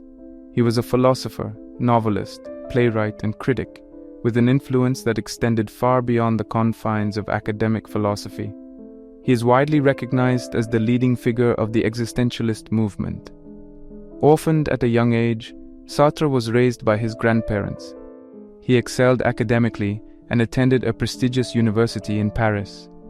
There he met lifelong companion Simone de Beauvoir, a formidable intellectual in her own right, and formed a radical open relationship that would challenge societal norms. Sartre served as a meteorologist in the French army during World War II and was captured by German forces in 1940. His experiences of war and imprisonment profoundly shaped his philosophical outlook, fueling his deep engagement with questions of freedom, responsibility, and the meaning of life. One of Sartre's most significant contributions to existentialist philosophy is his assertion that existence precedes essence. This idea counters traditional philosophy, which generally posits that things have a defined essence or nature, which determines their purpose. In contrast, Sartre argues that human beings first exist, encounter themselves, and only then define their essence or nature. This idea is closely tied to Sartre's notion of radical freedom. For Sartre, each individual is radically free and responsible for their actions. Since there is no predetermined human nature or external source of value, every action a person takes helps define what it means to be human. This freedom is both exhilarating and terrifying. It allows limitless potential for self-definition but also demands total responsibility for one's life and choices. Yet, as Sartre notes, humans often seek to avoid the anxiety of this freedom by pretending they are not free, a behavior he termed bad faith. By blaming our circumstances, genetics, or societal expectations, we deny our freedom and responsibility. For Sartre, acknowledging our freedom is the first step toward authentic existence. Sartre's philosophy also engages deeply with the concept of nothingness. In his seminal work, Being and Nothingness, he grapples with the idea of consciousness as a form of nothingness, separating us from the world and allowing us the freedom to transcend our situation. This perspective frames the human condition as a paradoxical tension between being and nothingness, a struggle that defines our existence. Furthermore, Sartre discusses the concept of the look or the gaze of the other. He believed that our awareness of other people's perception of us can lead to a feeling of objectification, encapsulated in his famous phrase, "Hell is other people." For Sartre, this is not a dismissal of all interpersonal relationships, but rather a commentary on how the awareness of others' perspectives can confine our freedom.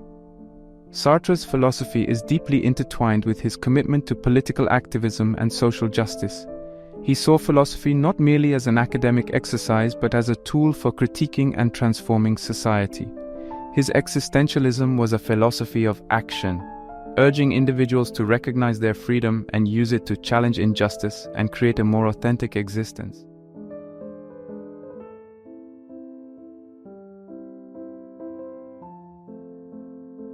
Being and Nothingness, published in 1943, is perhaps Sartre's most influential work.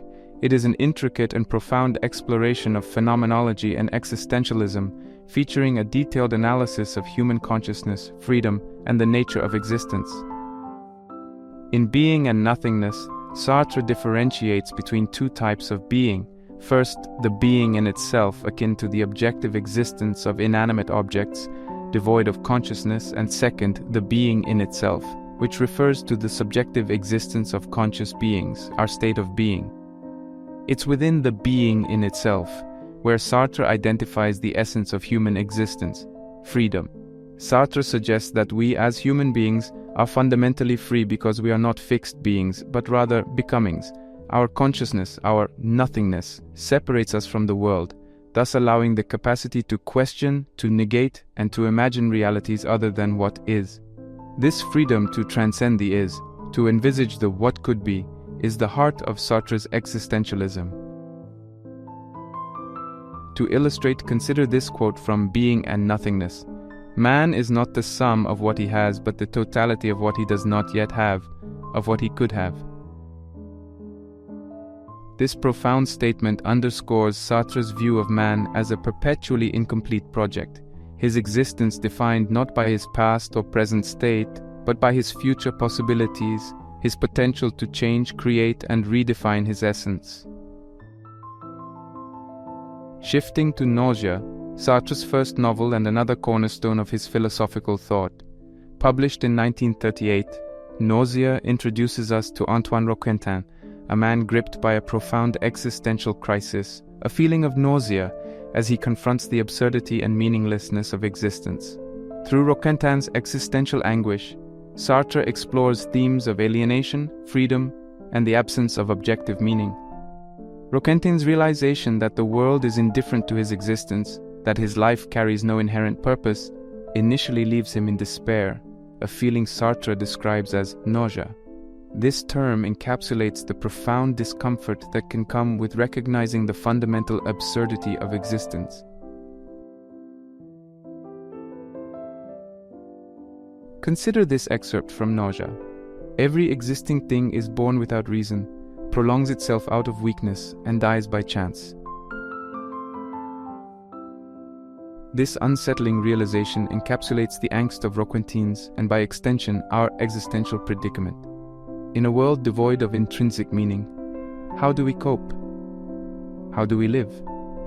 The answer for Sartre lies in the freedom that this absurdity affords us. The absence of inherent meaning doesn't necessitate despair, rather it opens a realm of possibilities. It allows us, compels us even, to create our own purpose, to define our essence through our actions and choices. This theme is echoed in another quote from Nausea. "I am free. There is absolutely no more reason for living. All the ones I've tried have given way and I can't imagine more of them. I have to build them myself." It is a clear call to action, a recognition of the overwhelming yet liberating responsibility we bear to construct our meaning in a world that refuses to offer it readily. Sartre's works, such as Being and Nothingness and Nausea, present a bold and nuanced exploration of human existence.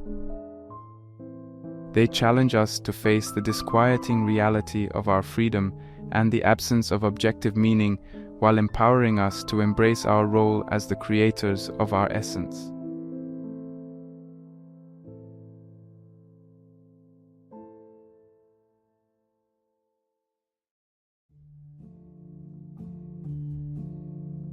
Albert Camus, born in 1913 in French Algeria, grew up amidst extreme poverty, which would shape his political consciousness and empathy for the marginalized.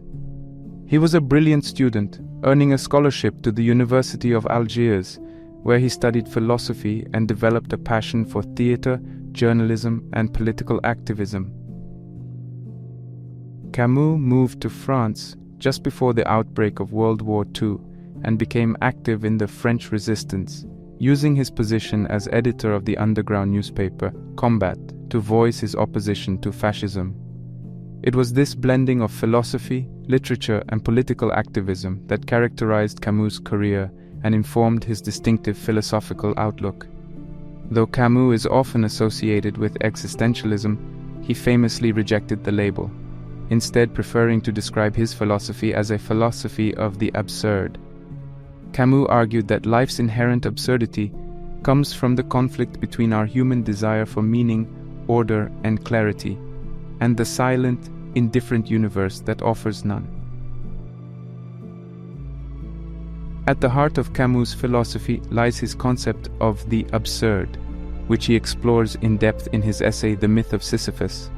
Drawing from the ancient Greek myth, Camus likens the human condition to the fate of Sisyphus, doomed to eternally roll a boulder up a hill only for it to roll back down again. Like Sisyphus, we must confront the absurdity of our existence, the seemingly futile cycle of life and death in an indifferent universe. Yet Camus does not see this absurdity as a cause for despair. On the contrary, he believed that acknowledging the absurd liberates us to live fully and authentically. In his words, the struggle itself towards the heights is enough to fill a man's heart. One must imagine Sisyphus happy.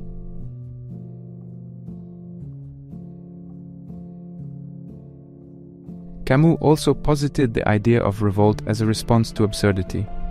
By consciously choosing to continue living in spite of life's absurdity, we enact a form of personal revolt, affirming our existence and dignity. This idea of revolt is also present in his political beliefs, where he advocated for justice and rebellion against oppression. Another key aspect of Camus' philosophy is the emphasis on personal meaning and morality. Despite the lack of objective meaning or universal moral laws, Camus believed that we could and should create our personal values. For Camus, these values often revolved around simple human joys and sensual experiences: the sun on his face, the beauty of the Mediterranean landscape, the companionship of friends. This emphasis on the sensual and tangible is encapsulated in his novel The Stranger, where the protagonist Meursault lives entirely in the physical realm. Yet even in embracing the physical, Camus didn't dismiss the importance of moral integrity. In a universe devoid of inherent meaning or moral law, Camus saw personal responsibility as paramount. This moral responsibility, however, was not founded on divine decree or societal norms, but a personal commitment to live authentically and resist injustice. Camus offers a philosophy of the absurd that is both sobering and empowering. His philosophy challenges us to confront the absurdity of our existence while inspiring us to affirm our lives through personal revolt and the creation of individual meaning.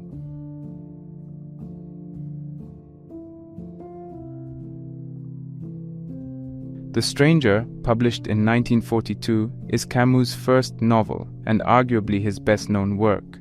Told through the lens of the protagonist Meursault, the novel explores the themes of absurdity, indifference, and rebellion, key pillars of Camus' philosophy. In the novel, Meursault, a French Algerian, leads an emotionally detached life, responding to the world around him with an almost apathetic indifference. When his mother dies, he displays no grief, and when he commits an act of senseless violence, he shows no remorse. His emotional disconnection from the world is reflected in his indifference to societal expectations and norms, embodying Camus' notion of the absurd man. An essential excerpt to understand Camus' thoughts can be found in the courtroom scene where Meursault states, "I had lived my life one way and I could just as well have lived it another. I had done this and I hadn't done that. I hadn't done this thing, but I had done another. And so?" This statement encapsulates the essence of his character and Camus' philosophy of absurdism. Life, for Meursault, is a series of arbitrary choices devoid of intrinsic meaning. While this view might seem nihilistic, for Camus, the acknowledgement of life's absurdity doesn't lead to despair or inaction. Rather, it opens up the possibility of a liberated existence, unshackled from the constraints of societal norms and expectations. Camus drives this point home when Meursault is condemned to death. At this juncture, he experiences a radical shift in perspective, declaring, "I opened myself to the gentle indifference of the world, finding it so much like myself, so like a brother really. I felt that I had been happy, and that I was happy again." In the face of death, he chooses to embrace life's absurdity and experiences a sense of kinship with the indifferent universe, echoing Camus' call to revolt against the absurd and to affirm life. However, The Stranger isn't simply a narrative of existential angst and rebellion. It also provides a nuanced exploration of morality. Meursault's actions and the societal responses they provoke force us to question the nature of morality, particularly in a universe that offers no inherent moral code. Can there be a sense of right and wrong in an absurd world? If so, how is it defined? Camus doesn't provide easy answers, but prompts us to wrestle with these questions ourselves, urging us to take responsibility for creating our personal moral compass. This theme is reflected in the book's final lines, as Meursault muses, "For everything to be consummated, for me to feel less alone, I had only to wish that there be a large crowd of spectators the day of my execution, and that they greet me with cries of hate." The Stranger offers a vivid portrayal of Camus' philosophy of the absurd.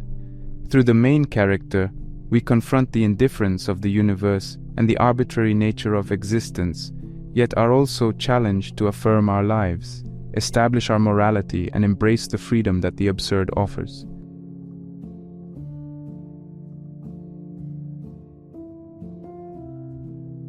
In The Myth of Sisyphus, Camus elucidates his philosophy of the absurd with greater depth and precision. He begins the essay with the provocative claim, "There is but one truly serious philosophical problem, and that is suicide." From there, he delves into an exploration of life's inherent absurdity and how we might navigate a world that appears meaningless. The title itself is a reference to a figure from Greek mythology, Sisyphus, who was punished by the gods to endlessly roll a boulder up a hill, only to watch it roll back down, repeating this task for all eternity. For Camus, Sisyphus embodies the human condition. We strive and labor in life, yet ultimately we face death and the potential meaninglessness of our efforts.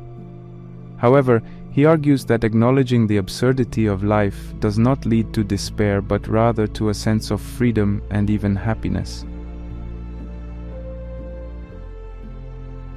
He encourages us to live without hope for a future life or any form of ultimate salvation, stating, "The struggle itself towards the heights is enough to fill a man's heart." One must imagine Sisyphus happy. This passage is central to understanding Camus' perspective. Despite life's inherent absurdity, despite the endless labor and inevitable death, Sisyphus can find happiness. How? By embracing the struggle, by acknowledging the absurdity of his task and yet choosing to continue, by living fully in the present and deriving satisfaction from the work itself, not some distant, promised reward. Just like Sisyphus, we are tasked with pushing our own boulders, be it work, relationships, dreams, or goals. We too face the uncertainty of our efforts' ultimate significance, the reality of death, and the indifference of the universe. And yet we also possess the ability to affirm life, to find joy in the struggle, and to carve out our personal meaning in the face of the absurd. In the end, the myth of Sisyphus is more than a philosophical essay. It's a call to arms. It urges us to revolt against the absurdity of life by affirming our existence, by choosing to continue despite the lack of inherent meaning, and by finding joy in the struggle itself.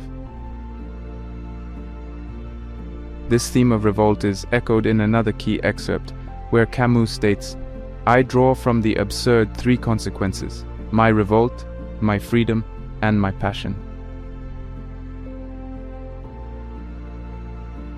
By accepting and confronting the absurd, we liberate ourselves from illusions of objective meaning and societal expectations. This leads to authentic living, in which we freely define our values and pursue our passions. The myth of Sisyphus encapsulates the philosophy of the absurd, asserting that life's meaning is not given but made. It is up to us to grapple with the absurd, embrace the struggle of existence, and craft our unique path, much like Sisyphus, with his ceaseless and solitary labor. Camus offers a philosophy of the absurd that is both sobering and empowering. His philosophy challenges us to confront the absurdity of our existence, while inspiring us to affirm our lives through personal revolt and the creation of individual meaning. In our next segment, we'll explore how these existential philosophies of Sartre and Camus can apply to our daily lives, guiding us in our quest for authenticity, freedom, and personal meaning.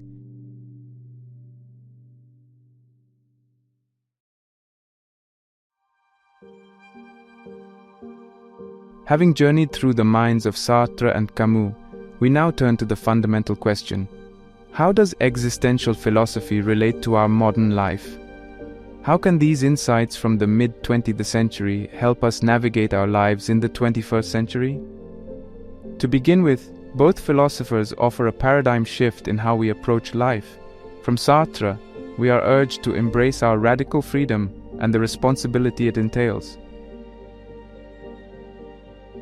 In a world often driven by external influences, societal norms, family expectations, cultural trends, we are reminded that we possess the freedom to define ourselves, to choose who we are and what we value. This can be seen in the choices we make daily. whether it's our career path, our relationships, our hobbies, or our response to the challenges life presents us. We are not bound by our circumstances, our past, or other people's expectations. We are free to shape our existence and to bear the responsibility for our actions. This perspective can lead to an empowering sense of agency and authenticity. Consider a practical example. You may find yourself working a job that doesn't fulfill you, perhaps chosen due to societal pressure or familial expectations. Sartre's philosophy would encourage you to embrace your freedom, to evaluate your options, and to make a conscious choice about your career path based on your authentic desires and values rather than external pressures. From Camus, we learn to acknowledge and confront the absurdity of life. Rather than seeking solace in illusions of objective meaning or ultimate salvation, we are encouraged to create our personal meaning and values. This can liberate us from the societal rat race and the unending pursuit of externally defined success. Furthermore, Camus' notion of revolt can inspire us to affirm our lives, even amidst adversity and suffering. Consider a situation where you're confronted with a personal setback, like a failure or loss. Camus' philosophy would urge you to confront this adversity head-on, to recognize its absurdity, and to continue striving regardless, thus revolting against the absurd. Applying this to a practical context, suppose you experience a failure in your personal or professional life. Rather than surrendering to despair or viewing it as a commentary on your self-worth, you could see it as an integral part of life's absurdity and use the experience to grow and reaffirm your commitment to your chosen path. Additionally, the existentialist focus on authenticity encourages us to engage deeply with our passions and interests, enhancing our sense of purpose and fulfillment. In a world often preoccupied with superficial pleasures and distractions, existentialism calls us back to a genuine engagement with life. Existentialism challenges us to take moral responsibility for our actions. In a world devoid of absolute moral laws, we are urged to create our moral compass. This requires introspection, dialogue, and conscious decision-making, promoting a more mindful and engaged approach to ethics.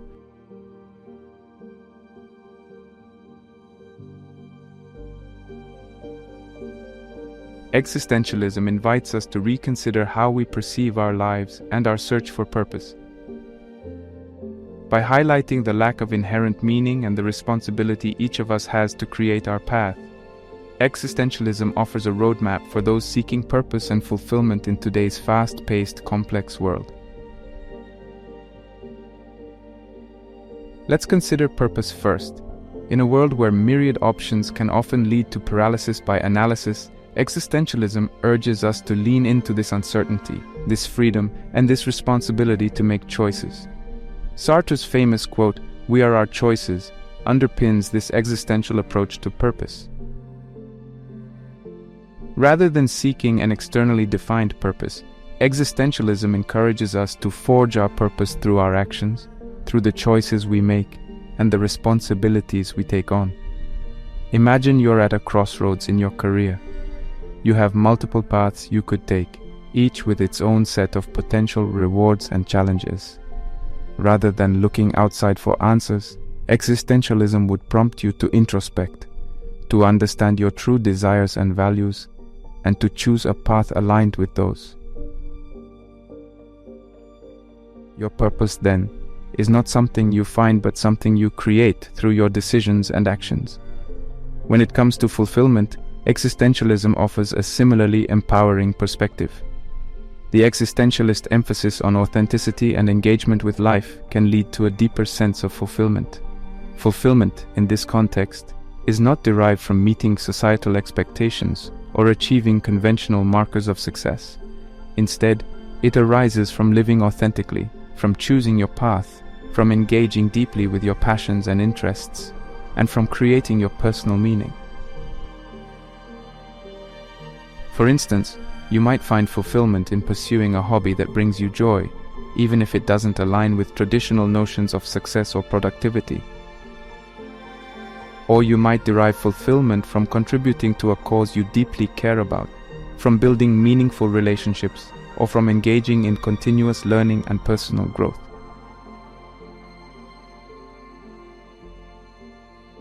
Both Sartre and Camus assert that we create our life's meaning through our actions and attitudes. This perspective shifts the focus from external validation to internal authenticity. It reminds us that we are not passive spectators, but active participants in our lives. This shift can lead to profound personal growth and a more fulfilling life as we cease to be defined by external circumstances and begin to shape our existence based on our authentic selves.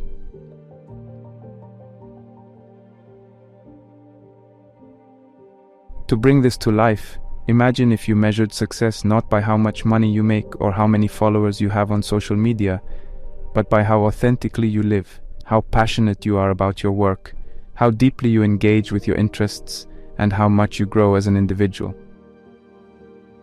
This would lead to a much deeper sense of fulfillment, grounded in authenticity rather than external validation.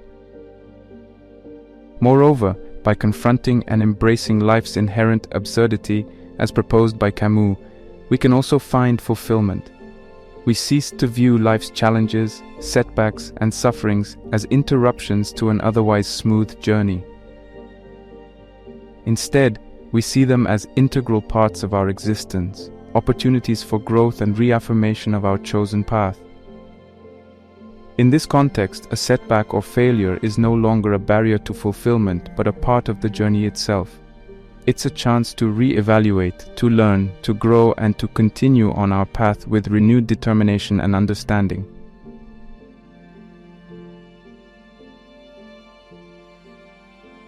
Existentialism provides us with a powerful lens through which to view our quest for purpose and fulfillment. It doesn't provide us with easy answers or predetermined paths. Instead, it arms us with the tools and perspectives needed to navigate the complexity of life, to make conscious choices, and to create our purpose and fulfillment. The relevance and impact of existentialism are as profound today as they were in the mid-20th century. The existential lens can provide clarity and direction in our increasingly complex and ambiguous world. The philosophies of Sartre and Camus invite us to reflect deeply on our lives, to question our assumptions, and to take active steps in creating our purpose and fulfillment. As we close this chapter, I encourage you, the viewer, to carry these insights with you. Reflect on them, question them, discuss them. Look at your life through the existential lens. Remember, your existence is not defined by external circumstances or pre-existing essences. You have the freedom to shape your existence, to create your meaning, to define your purpose, and to seek your fulfillment. In a world often brimming with uncertainty and chaos, the existential perspective serves as a reminder that we hold the pen that writes our life's story. So as we step out of the world of Sartre and Camus and back into our lives, let's do so with a renewed sense of agency, authenticity, and resolve to live deeply, meaningfully, and authentically.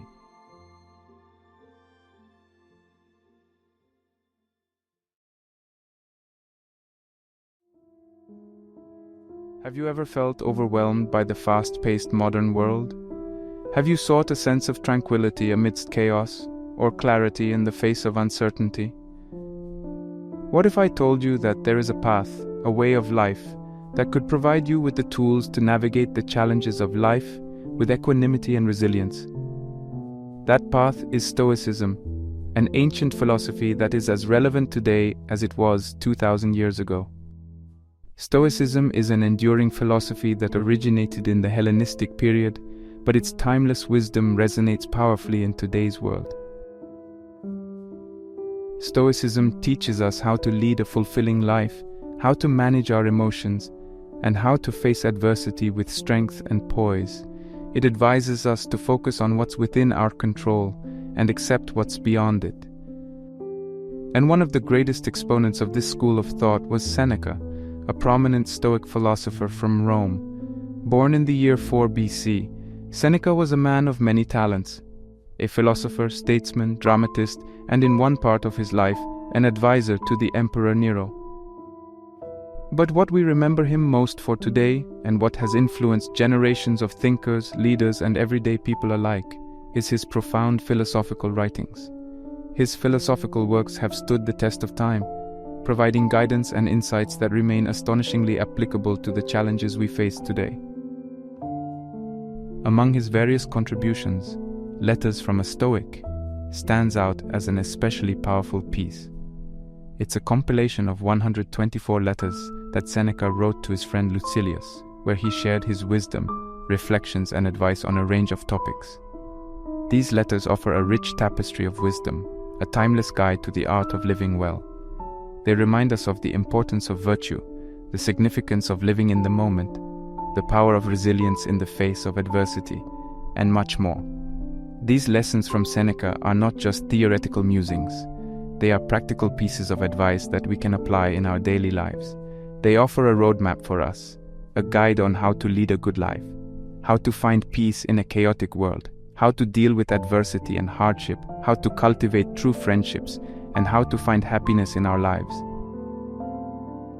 As we embark on this journey into the heart of Stoicism through Seneca's letters, it is crucial to understand the applicability and significance of these teachings in our contemporary times. The world we live in today is vastly different from Seneca's Rome, but the human condition, our hopes, fears, challenges, and emotions remain fundamentally the same. In an era of information overload, where our senses are continuously bombarded with distractions, the Stoic principle of focusing on what's within our control becomes a beacon of clarity. It helps us declutter our minds, guiding us to direct our energies on our actions and responses rather than fretting over external circumstances. This principle can not only enhance our productivity, but also bring a sense of calm and serenity in the midst of chaos. Our modern society often equates success with material wealth and social status. However, Seneca's letters remind us that true wealth and happiness stem from virtue and wisdom. These teachings encourage us to redefine our notions of success, to strive for personal growth, ethical living, and meaningful relationships, thereby fostering a deep and lasting sense of fulfillment. Moreover, in a world that tends to shy away from discussions about mortality, Seneca's frank discourse on life and death is refreshingly insightful.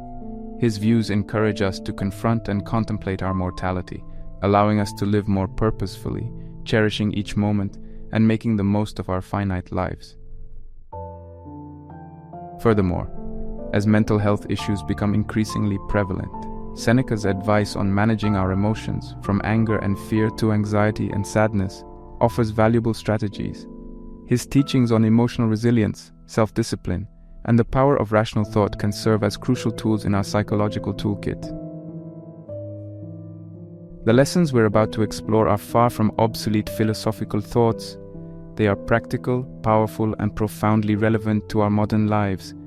They offer timeless wisdom that can guide us in navigating our complex world with equanimity, courage, and wisdom.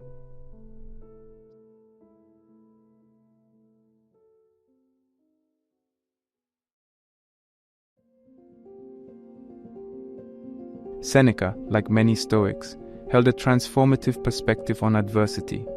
He viewed it not as a hindrance, but as a necessary part of life that could foster personal growth and resilience. In one of his letters he wrote, "Fire is the test of gold, adversity of strong men." This analogy beautifully encapsulates Seneca's stance on hardships. Just as gold is refined through fire, it is through facing and overcoming adversities that our character is tested and strengthened. This statement is not an invitation to seek out hardship for hardship's sake. It is a call to shift our perspective on the difficulties we encounter. It is about finding the strength and resolve within ourselves to endure tough times and emerge on the other side, not just intact, but stronger and wiser. How then do we apply this wisdom to our modern lives? Let's start with an example. Consider the global pandemic that swept across the world. For many, it was an intense period of adversity. It brought along physical health threats, mental health challenges, financial instability, and a profound sense of uncertainty. However, it also served as a test, a fire, if you will, that allowed individuals, communities, and even nations to display resilience, innovate, and evolve. We've seen people adapt to working from home, businesses shift to digital platforms, communities come together to support each other, and healthcare systems innovate rapidly to combat the virus. On a personal level, hardships could take the form of a lost job, the end of a relationship, or a health scare. These are undoubtedly painful experiences, but they also provide opportunities for growth. Losing a job could open the door to finding a more fulfilling career or even starting your own business. The end of a relationship could lead to a period of self-discovery and self-improvement. A health scare might serve as a wake-up call to start prioritizing your well-being and make healthier lifestyle choices. In all these situations, the Stoic approach is not to ignore or suppress the pain. It's about acknowledging the pain, accepting the reality of the situation, and then using it as a catalyst for change and growth. It's about realizing that while we cannot always control what happens to us, we have control over how we respond. Now, this doesn't mean that navigating hardships will be easy, but Seneca's teachings offer us an empowering perspective. It's a perspective that reframes adversity from being a blockade to a stepping stone, a test that refines us and makes us stronger. It's a perspective that encourages us to face challenges head-on with courage and resilience. Let's remember that hardships are not necessarily hindrances, but can be powerful catalysts for personal growth. So the next time you face adversity, remember Seneca's words: fire is the test of gold, adversity of strong men. You have the strength within you to navigate life's hardships, and each challenge you overcome is an opportunity to become a stronger, wiser version of yourself.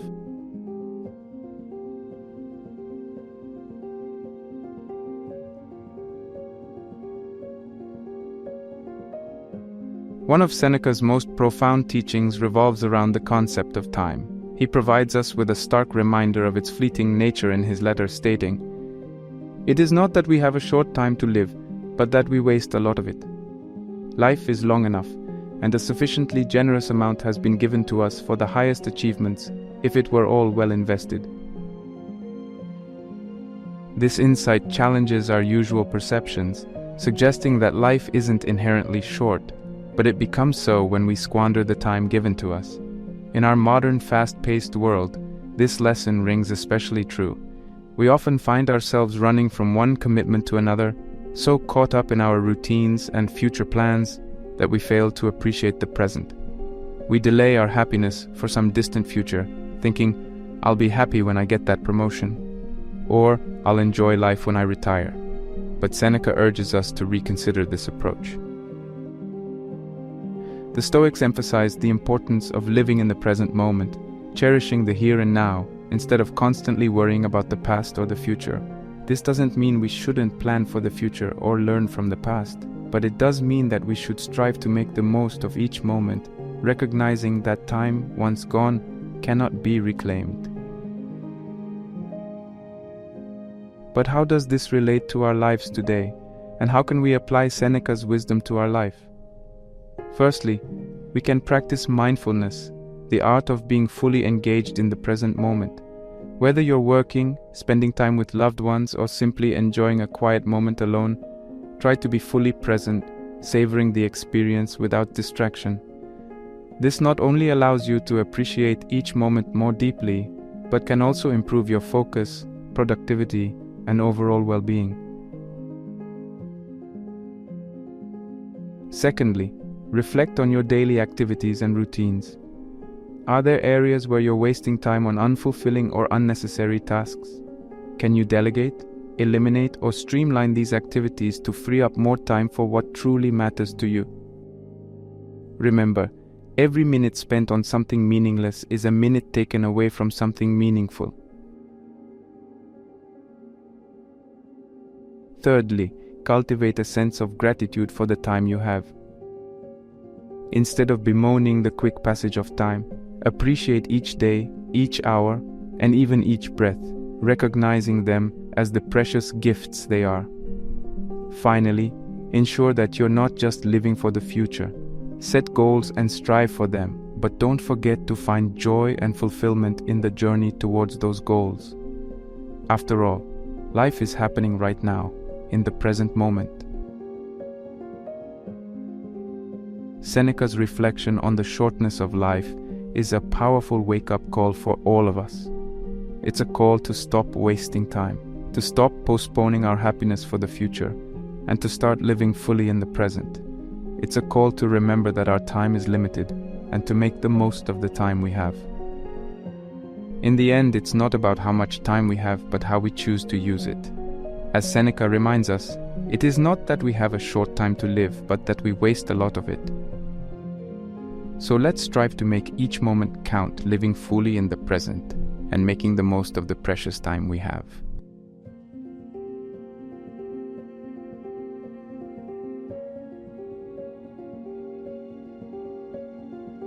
In his wide-ranging exploration of life and philosophy, Seneca didn't leave out the significance of human relationships. He held a deep understanding of the human need for connection, and his thoughts on friendship remain particularly resonant today. He said, "One of the most beautiful qualities of true friendship is to understand and to be understood." This simple yet profound observation is packed with wisdom about the nature and importance of genuine friendship.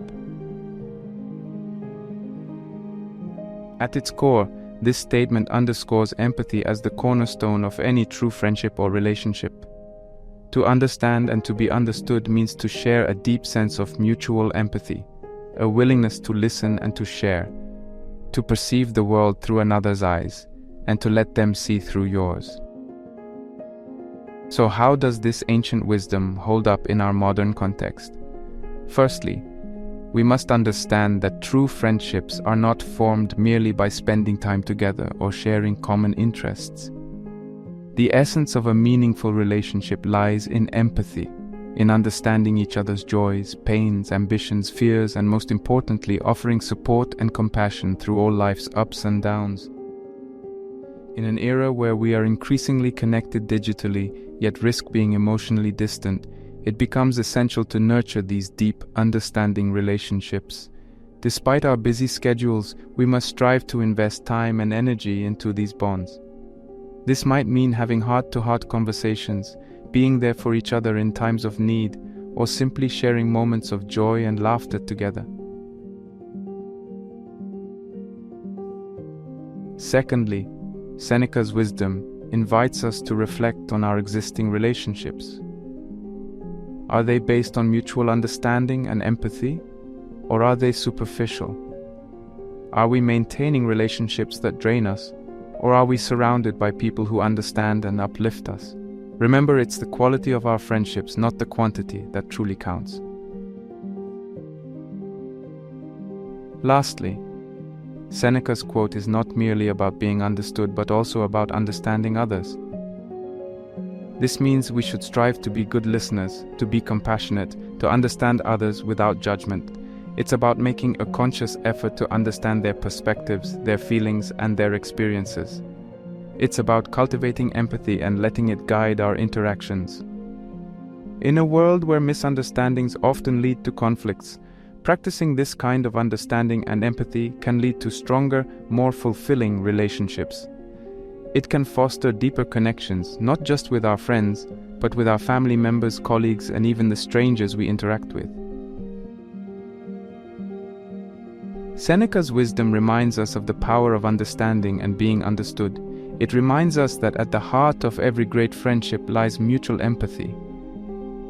So let's take Seneca's advice to heart and strive to build friendships based on understanding and empathy. As we foster such relationships, we not only enrich our own lives but also bring joy and understanding into the lives of others. In this way, we create a ripple effect of positivity and connection, building a world that understands and is understood.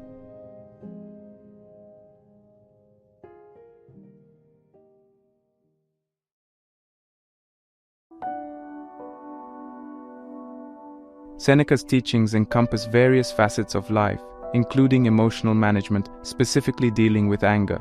He astutely observes, "There is no more stupefying thing than anger, nothing more bent on its own strength."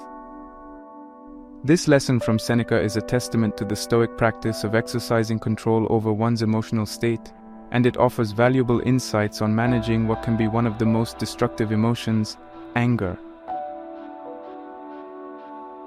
Seneca posits anger as a self-obsessed and self-sustaining emotion.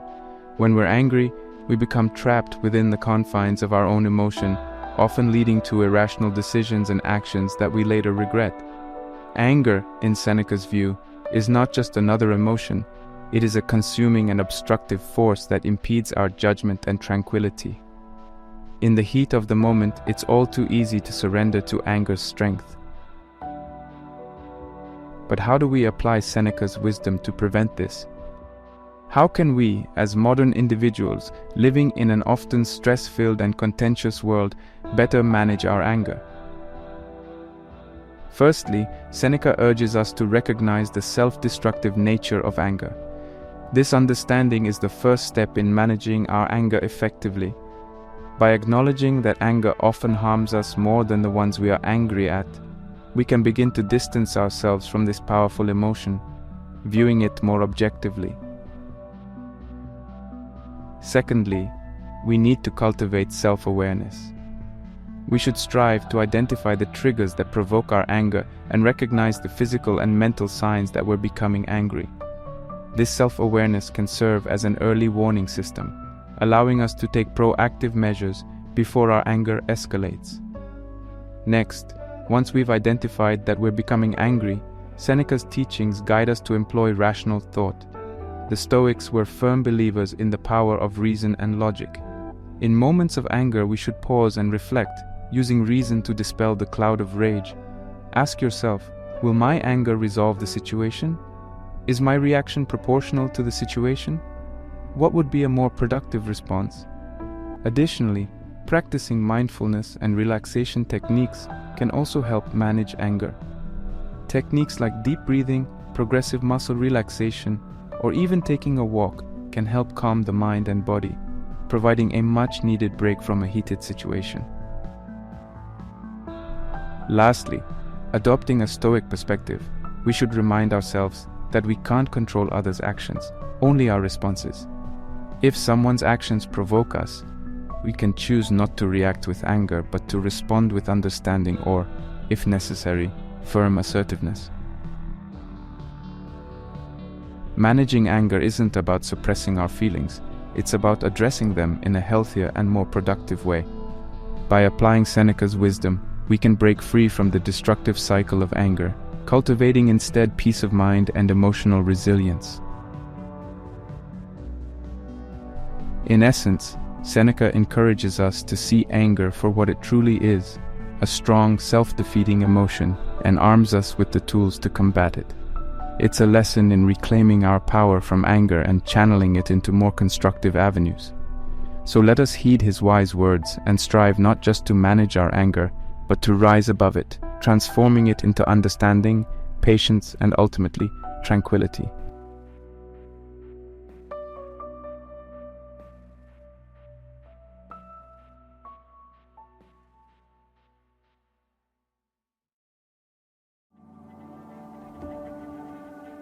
A core tenet of Stoicism and central to Seneca's teachings is the notion that virtue is nothing else than right reason. This perspective illuminates virtue as the pinnacle of human ethics and morality, and it reveals Stoicism's profound commitment to moral integrity. But what exactly does Seneca mean when he speaks of virtue and right reason? And how can we integrate these principles? Seneca, like other Stoic philosophers, saw virtue as the highest good, superior to wealth, reputation, pleasure, or even life itself. In his view, the virtuous person lives according to reason and wisdom, treating others with fairness, showing courage in the face of adversity, exercising self-control in the presence of temptation, and displaying wisdom in all aspects of life. So how does one translate the theoretical concept of right reason into daily practice? Firstly, we can cultivate virtue by embracing wisdom and reason as guiding principles in our life. This means making decisions that are not only beneficial to us but also ethical and just. It involves constantly seeking knowledge and understanding, being open to different perspectives, and applying critical thinking to navigate life's complexities. Secondly, Seneca encourages us to reflect on our actions and attitudes. Are they in line with the virtues we aspire to cultivate? Do we exhibit integrity even when no one is watching? Do we choose the right and just path, even when the wrong one might be more convenient or rewarding? Regular self-reflection can help us align our actions with our moral compass, ensuring that we are living in accordance with virtue.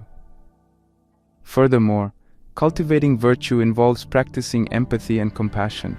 It requires us to recognize the inherent worth of every individual and to treat others with kindness and respect. It means standing up against injustice, lending a helping hand to those in need, and striving to contribute positively to our communities. Lastly, to live according to right reason, we need to nurture a sense of resilience and equanimity. Life will inevitably throw challenges our way, but a virtuous person faces these challenges with strength and calm, not allowing external circumstances to compromise their moral values. By integrating these principles into our daily lives, we can bring Seneca's teachings to life. We can live in accordance with virtue and right reason, fostering a sense of fulfillment and peace that extends beyond transient pleasures or external achievements. Seneca's emphasis on virtue serves as a powerful reminder of the importance of moral integrity.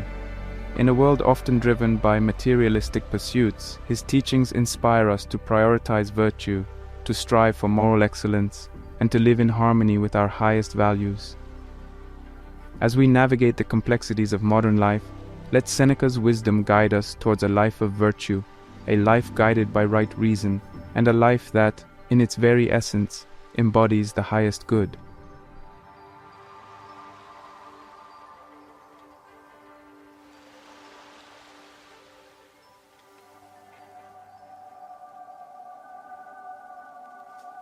Seneca, though himself a wealthy man, was known for his untraditional views on wealth and happiness. Contrary to the common notion that equates wealth with happiness, Seneca saw virtue and wisdom as the true sources of happiness. He profoundly said, "No man is more unhappy than he who never faces adversity, for he is not permitted to prove himself." This statement, rich in meaning, invites us to rethink our perception of wealth, happiness, and the role adversity plays in our lives. At first glance, this quote might seem counterintuitive. After all, don't we all aspire to lead lives free from hardship and adversity? Yet, Seneca insists that a life untouched by adversity leaves us unhappy and unfulfilled. So what does he mean? Seneca's philosophy highlights that adversity is a catalyst for growth and self-realization. Without adversity, we are not granted the opportunity to test our resilience, to discover our strengths, and to realize our potential. In essence, it is through overcoming challenges that we truly come to understand ourselves and our capabilities. This self-realization, this growth born out of struggle, is where true happiness lies. The pursuit of wealth, on the other hand, often leads us away from this path of self-realization. Wealth can provide comfort and security, but it can also lead to complacency, indulgence, and a sense of entitlement. When we're cushioned by wealth, we might miss the opportunity to test our mettle, to learn, grow, and prove our worth.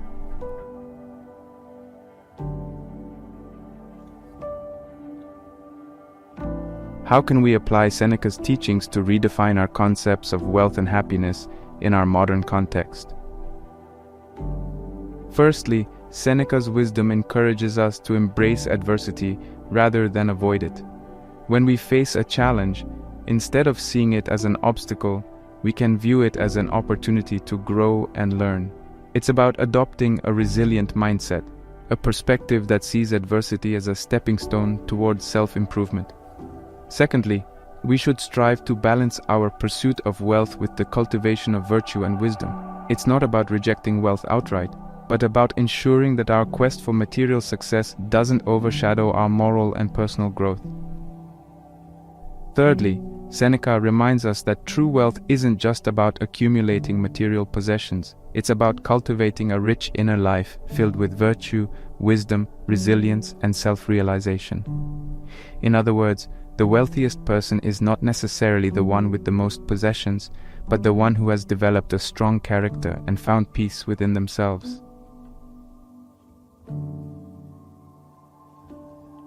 Lastly, Seneca's teachings guide us towards a more nuanced understanding of happiness.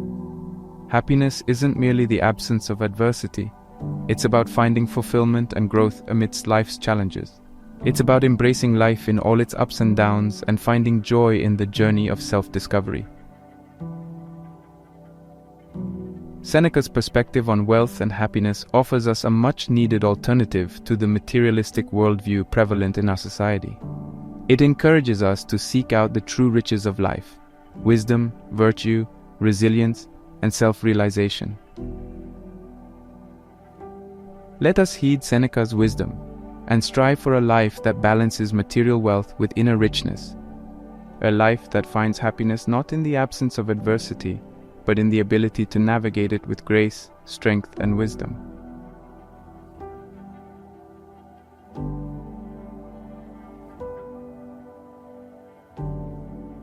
One of the core principles of Stoicism is living in harmony with nature, an idea powerfully encapsulated by Seneca's words.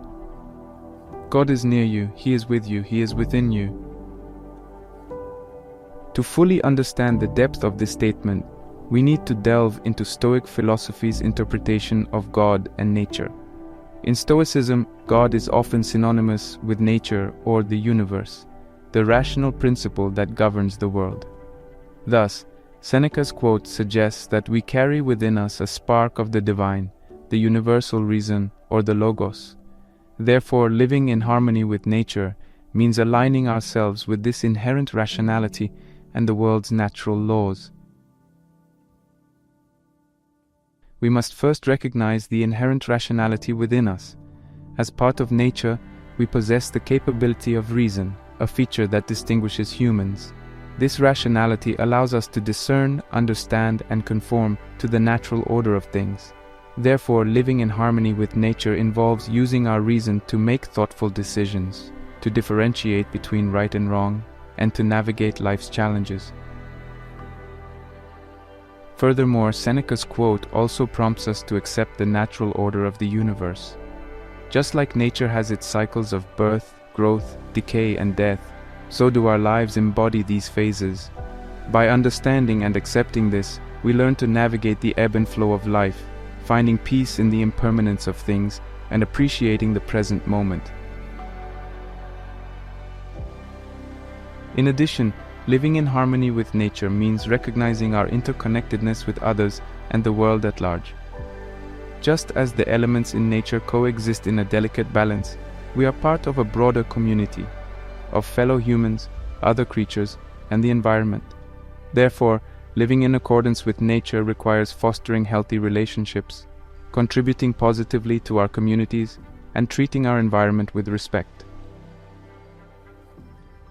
Lastly, Seneca's words remind us of the divine presence within us, the essence of our true nature. By aligning our actions with our rational nature and universal principles, we honor this inner divinity, leading a life of integrity, virtue, and inner peace.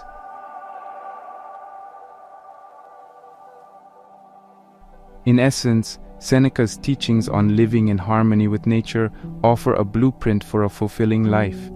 It encourages us to embrace our rationality, to accept life's natural rhythms, and to acknowledge our interconnectedness with the universe. As we strive to live in accordance with these principles, we draw closer to our truest selves, leading lives of greater wisdom, virtue, and inner harmony.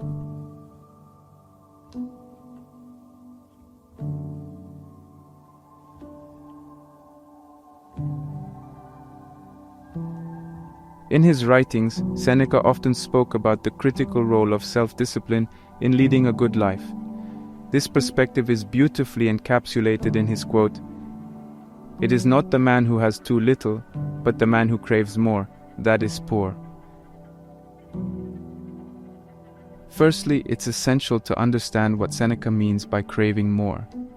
This craving reflects unchecked desires and appetites, the insatiable longing for more, be it more wealth, more status, or more pleasure. According to Seneca, this constant yearning renders us poor, regardless of how much we possess. It's a poverty of contentment, a lack of self-discipline that leaves us perpetually dissatisfied, always chasing after the next source of gratification. Mastering self-discipline, therefore, is about learning to control these cravings. It's about cultivating a sense of contentment, learning to value what we have, and managing our desires in a way that aligns with virtue and reason. The first step is to recognize and acknowledge our desires. This involves developing a sense of self-awareness and introspection, understanding our motivations, and recognizing when we are being driven by unchecked cravings. Once we've identified these desires, the next step is to evaluate them. Are they reasonable? Do they align with our values and our understanding of what is truly important in life? Or are they merely feeding into a never-ending cycle of wanting more? This evaluation process should not be seen as a one-time activity, but rather a continual practice. It's about consistently reflecting on our desires, assessing their validity, and adjusting our actions accordingly. It's a process of constant self-examination and self-improvement. The final step is to take active measures to manage these desires. This could involve setting boundaries for ourselves, establishing healthy habits, and seeking support when necessary. It's about actively working towards leading a life that is not dominated by cravings, but guided by reason and virtue. Seneca's teachings on self-discipline serve as a powerful reminder that true wealth lies not in possessing more, but in desiring less. It's about finding contentment in what we have and mastering our desires through self-discipline. In the end, the richest person is not the one who has the most, but the one who needs the least. As we navigate through the complexities of modern life, may Seneca's wisdom guide us towards mastering self-discipline, managing our desires, and finding true wealth in contentment and virtue. The path may be challenging, but the rewards are immeasurable. Peace of mind, self-respect, and the freedom that comes from no longer being a slave to our desires.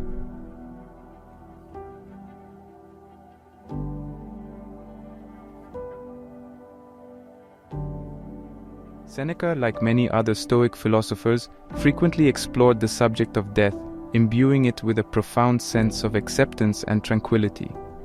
His views were summarized powerfully in his statement, "Death is the release from all pain and complete relaxation."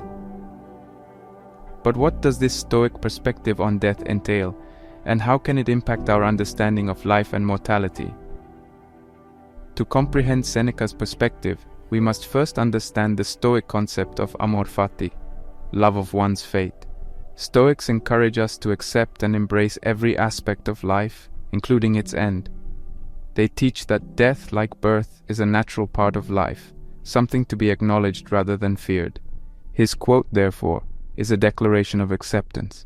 It paints death not as a terrifying end, but as a release, a final relaxation from the trials and tribulations of life. This perspective was not born out of pessimism or a dismissive attitude towards life. Rather, it comes from a deep understanding that all aspects of life, including suffering and pain, are temporary, and death is a natural conclusion to these experiences. Such a perspective on death impacts how we perceive and live our lives. It invites us to live each day fully aware of our mortality, which in turn can make our lives more meaningful and focused. When we fully understand that our time is limited, we begin to appreciate the present moment more deeply and strive to spend our time on what truly matters. Seneca's perspective encourages us to live without the fear of death. It argues that death is not a catastrophe but a natural, inevitable phenomenon. By accepting death, we can relieve ourselves of this fear and live more freely and boldly. It makes us realize that every moment we have is a gift and should be spent wisely. In practical terms, his teachings on death advise us to confront our mortality regularly.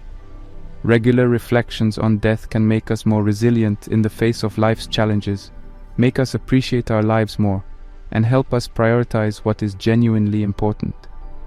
It's about developing a mentality that sees death not as an end, but as an integral part of our existence. Seneca's views on death challenge the common narrative that portrays death as the ultimate enemy.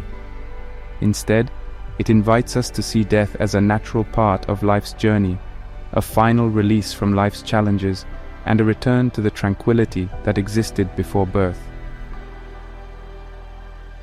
So let us approach life with an acceptance of death, not with fear, but with understanding, not with avoidance, but with awareness. For in doing so, we can free ourselves from the fear of death and live life more fully, more courageously, and more meaningfully. Seneca's words offer comfort and a perspective shift, reminding us that death, the final act of our lives, can be faced with the same calm acceptance and understanding with which we face life itself.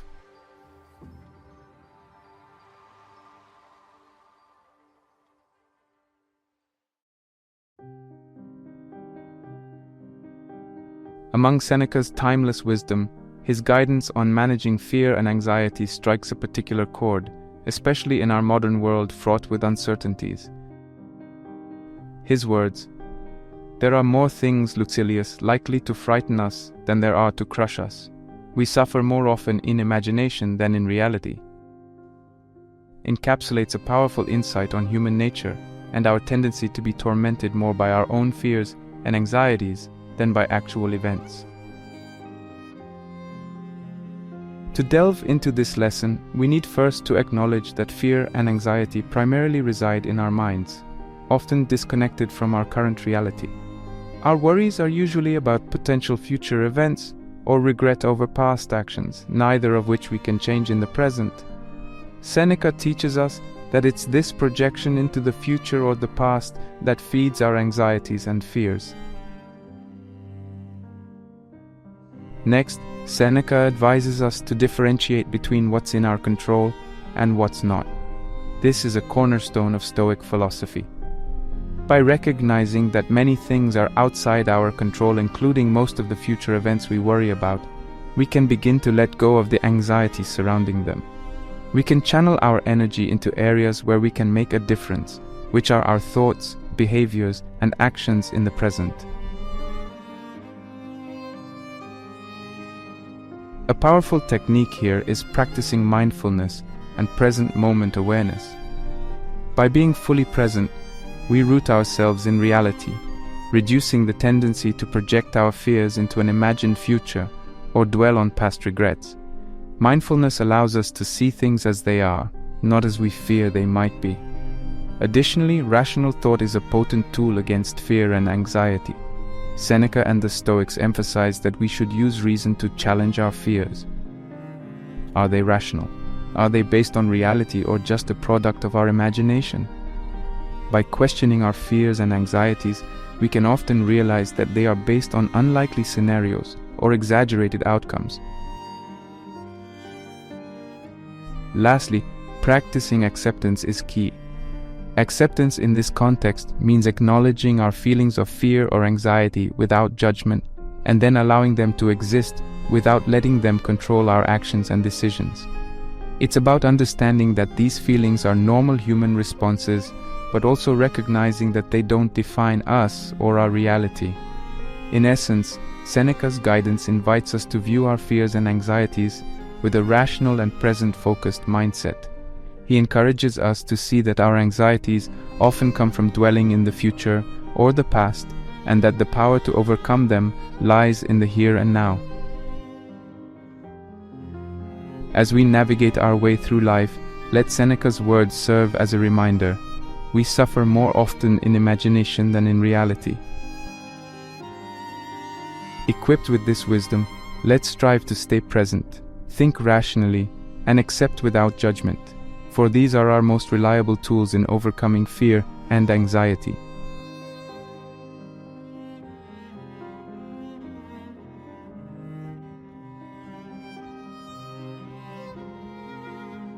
The art of travel as a remedy for the soul, as Seneca so eloquently puts it in his quote, "We must go for walks out of doors, so that the mind can be strengthened and invigorated by a clear sky and plenty of fresh air," may sound like a modern-day self-help suggestion. Still, in truth, it's an idea deeply rooted in ancient Stoic philosophy. But what did Seneca mean by this, and how can we incorporate this into our lives? At its core, Seneca's call to go out of doors and for walks is a call to break away from our routine, our familiar environment, and to expose ourselves to new experiences, new environments, and new perspectives. For Seneca, travel isn't about luxury or escapism. It's about personal growth, self-reflection, and mental revitalization. It's essential to understand that Seneca was not merely advocating physical travel. It is not just about the journey on foot or by other means from one geographical location to another. Instead, it's about the inward journey we undertake when we step out of our comfort zone. It's about the insights and clarity we gain when we provide our minds with a change of scenery and a chance to break free from the daily grind. Applying this lesson practically, we can seek to regularly change our environment, whether it be taking a walk in a park, a hike through the wilderness, or a trip to a new city or country. These actions give us the clear sky and fresh air that Seneca speaks about, allowing our mind to stretch, rejuvenate, and gain new perspectives. However, it's not just about physical relocation. It's also about being fully present and engaged during these travels.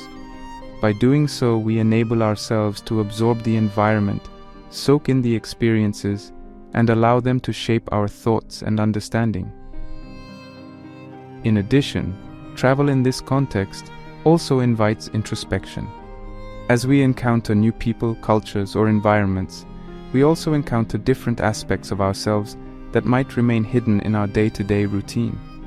Such introspection can lead to greater self-awareness and a deeper understanding of our values and beliefs. Moreover, in our fast-paced world, our minds are often cluttered with information and distractions.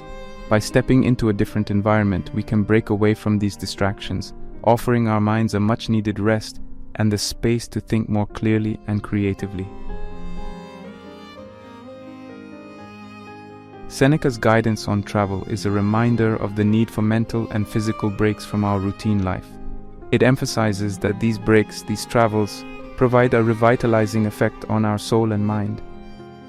It's a call to venture outside, not just to experience the world around us, but to also embark on an inward journey of self-discovery, growth, and clarity. So let's heed his advice and seek the clear sky and fresh air. Let's travel, not just as a means of transport, but as a remedy for the soul, a path to self-discovery, and a gateway to a stronger and invigorated mind.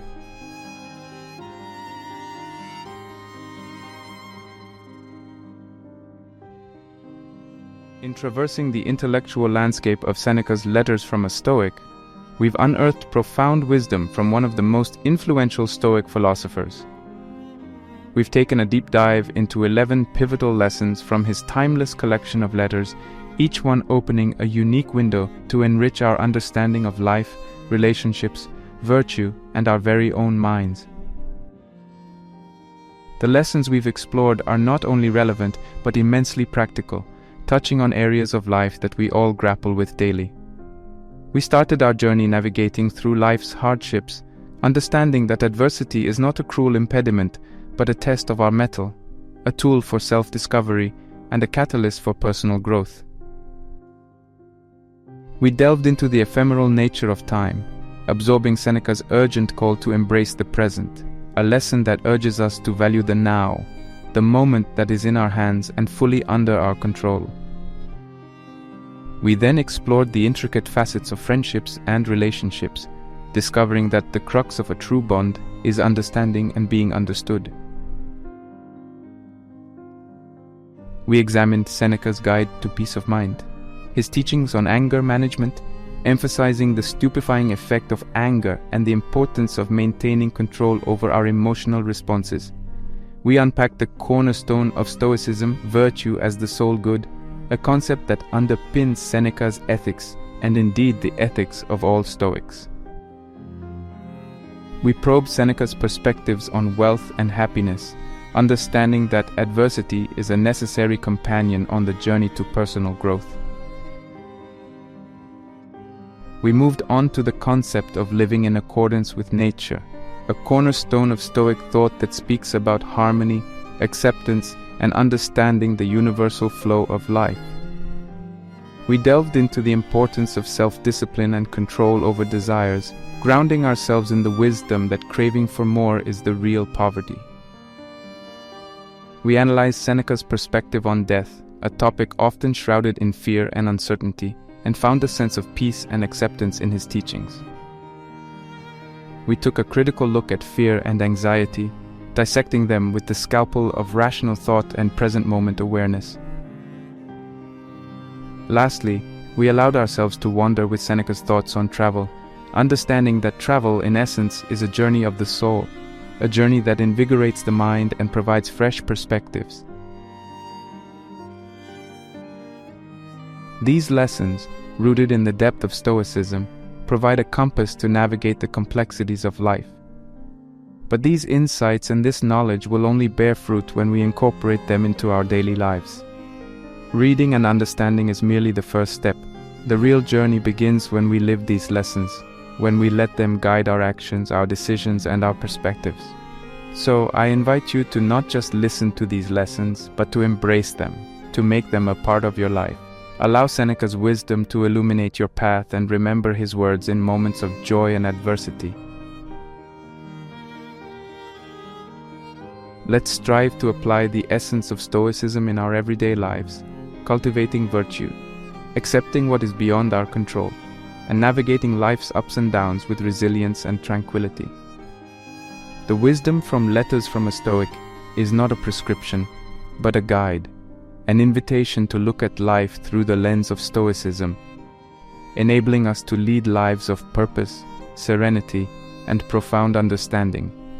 Each day provides us with an opportunity to apply these lessons, and it's through these small daily actions that we truly honor Seneca's legacy and enrich our own lives in the process.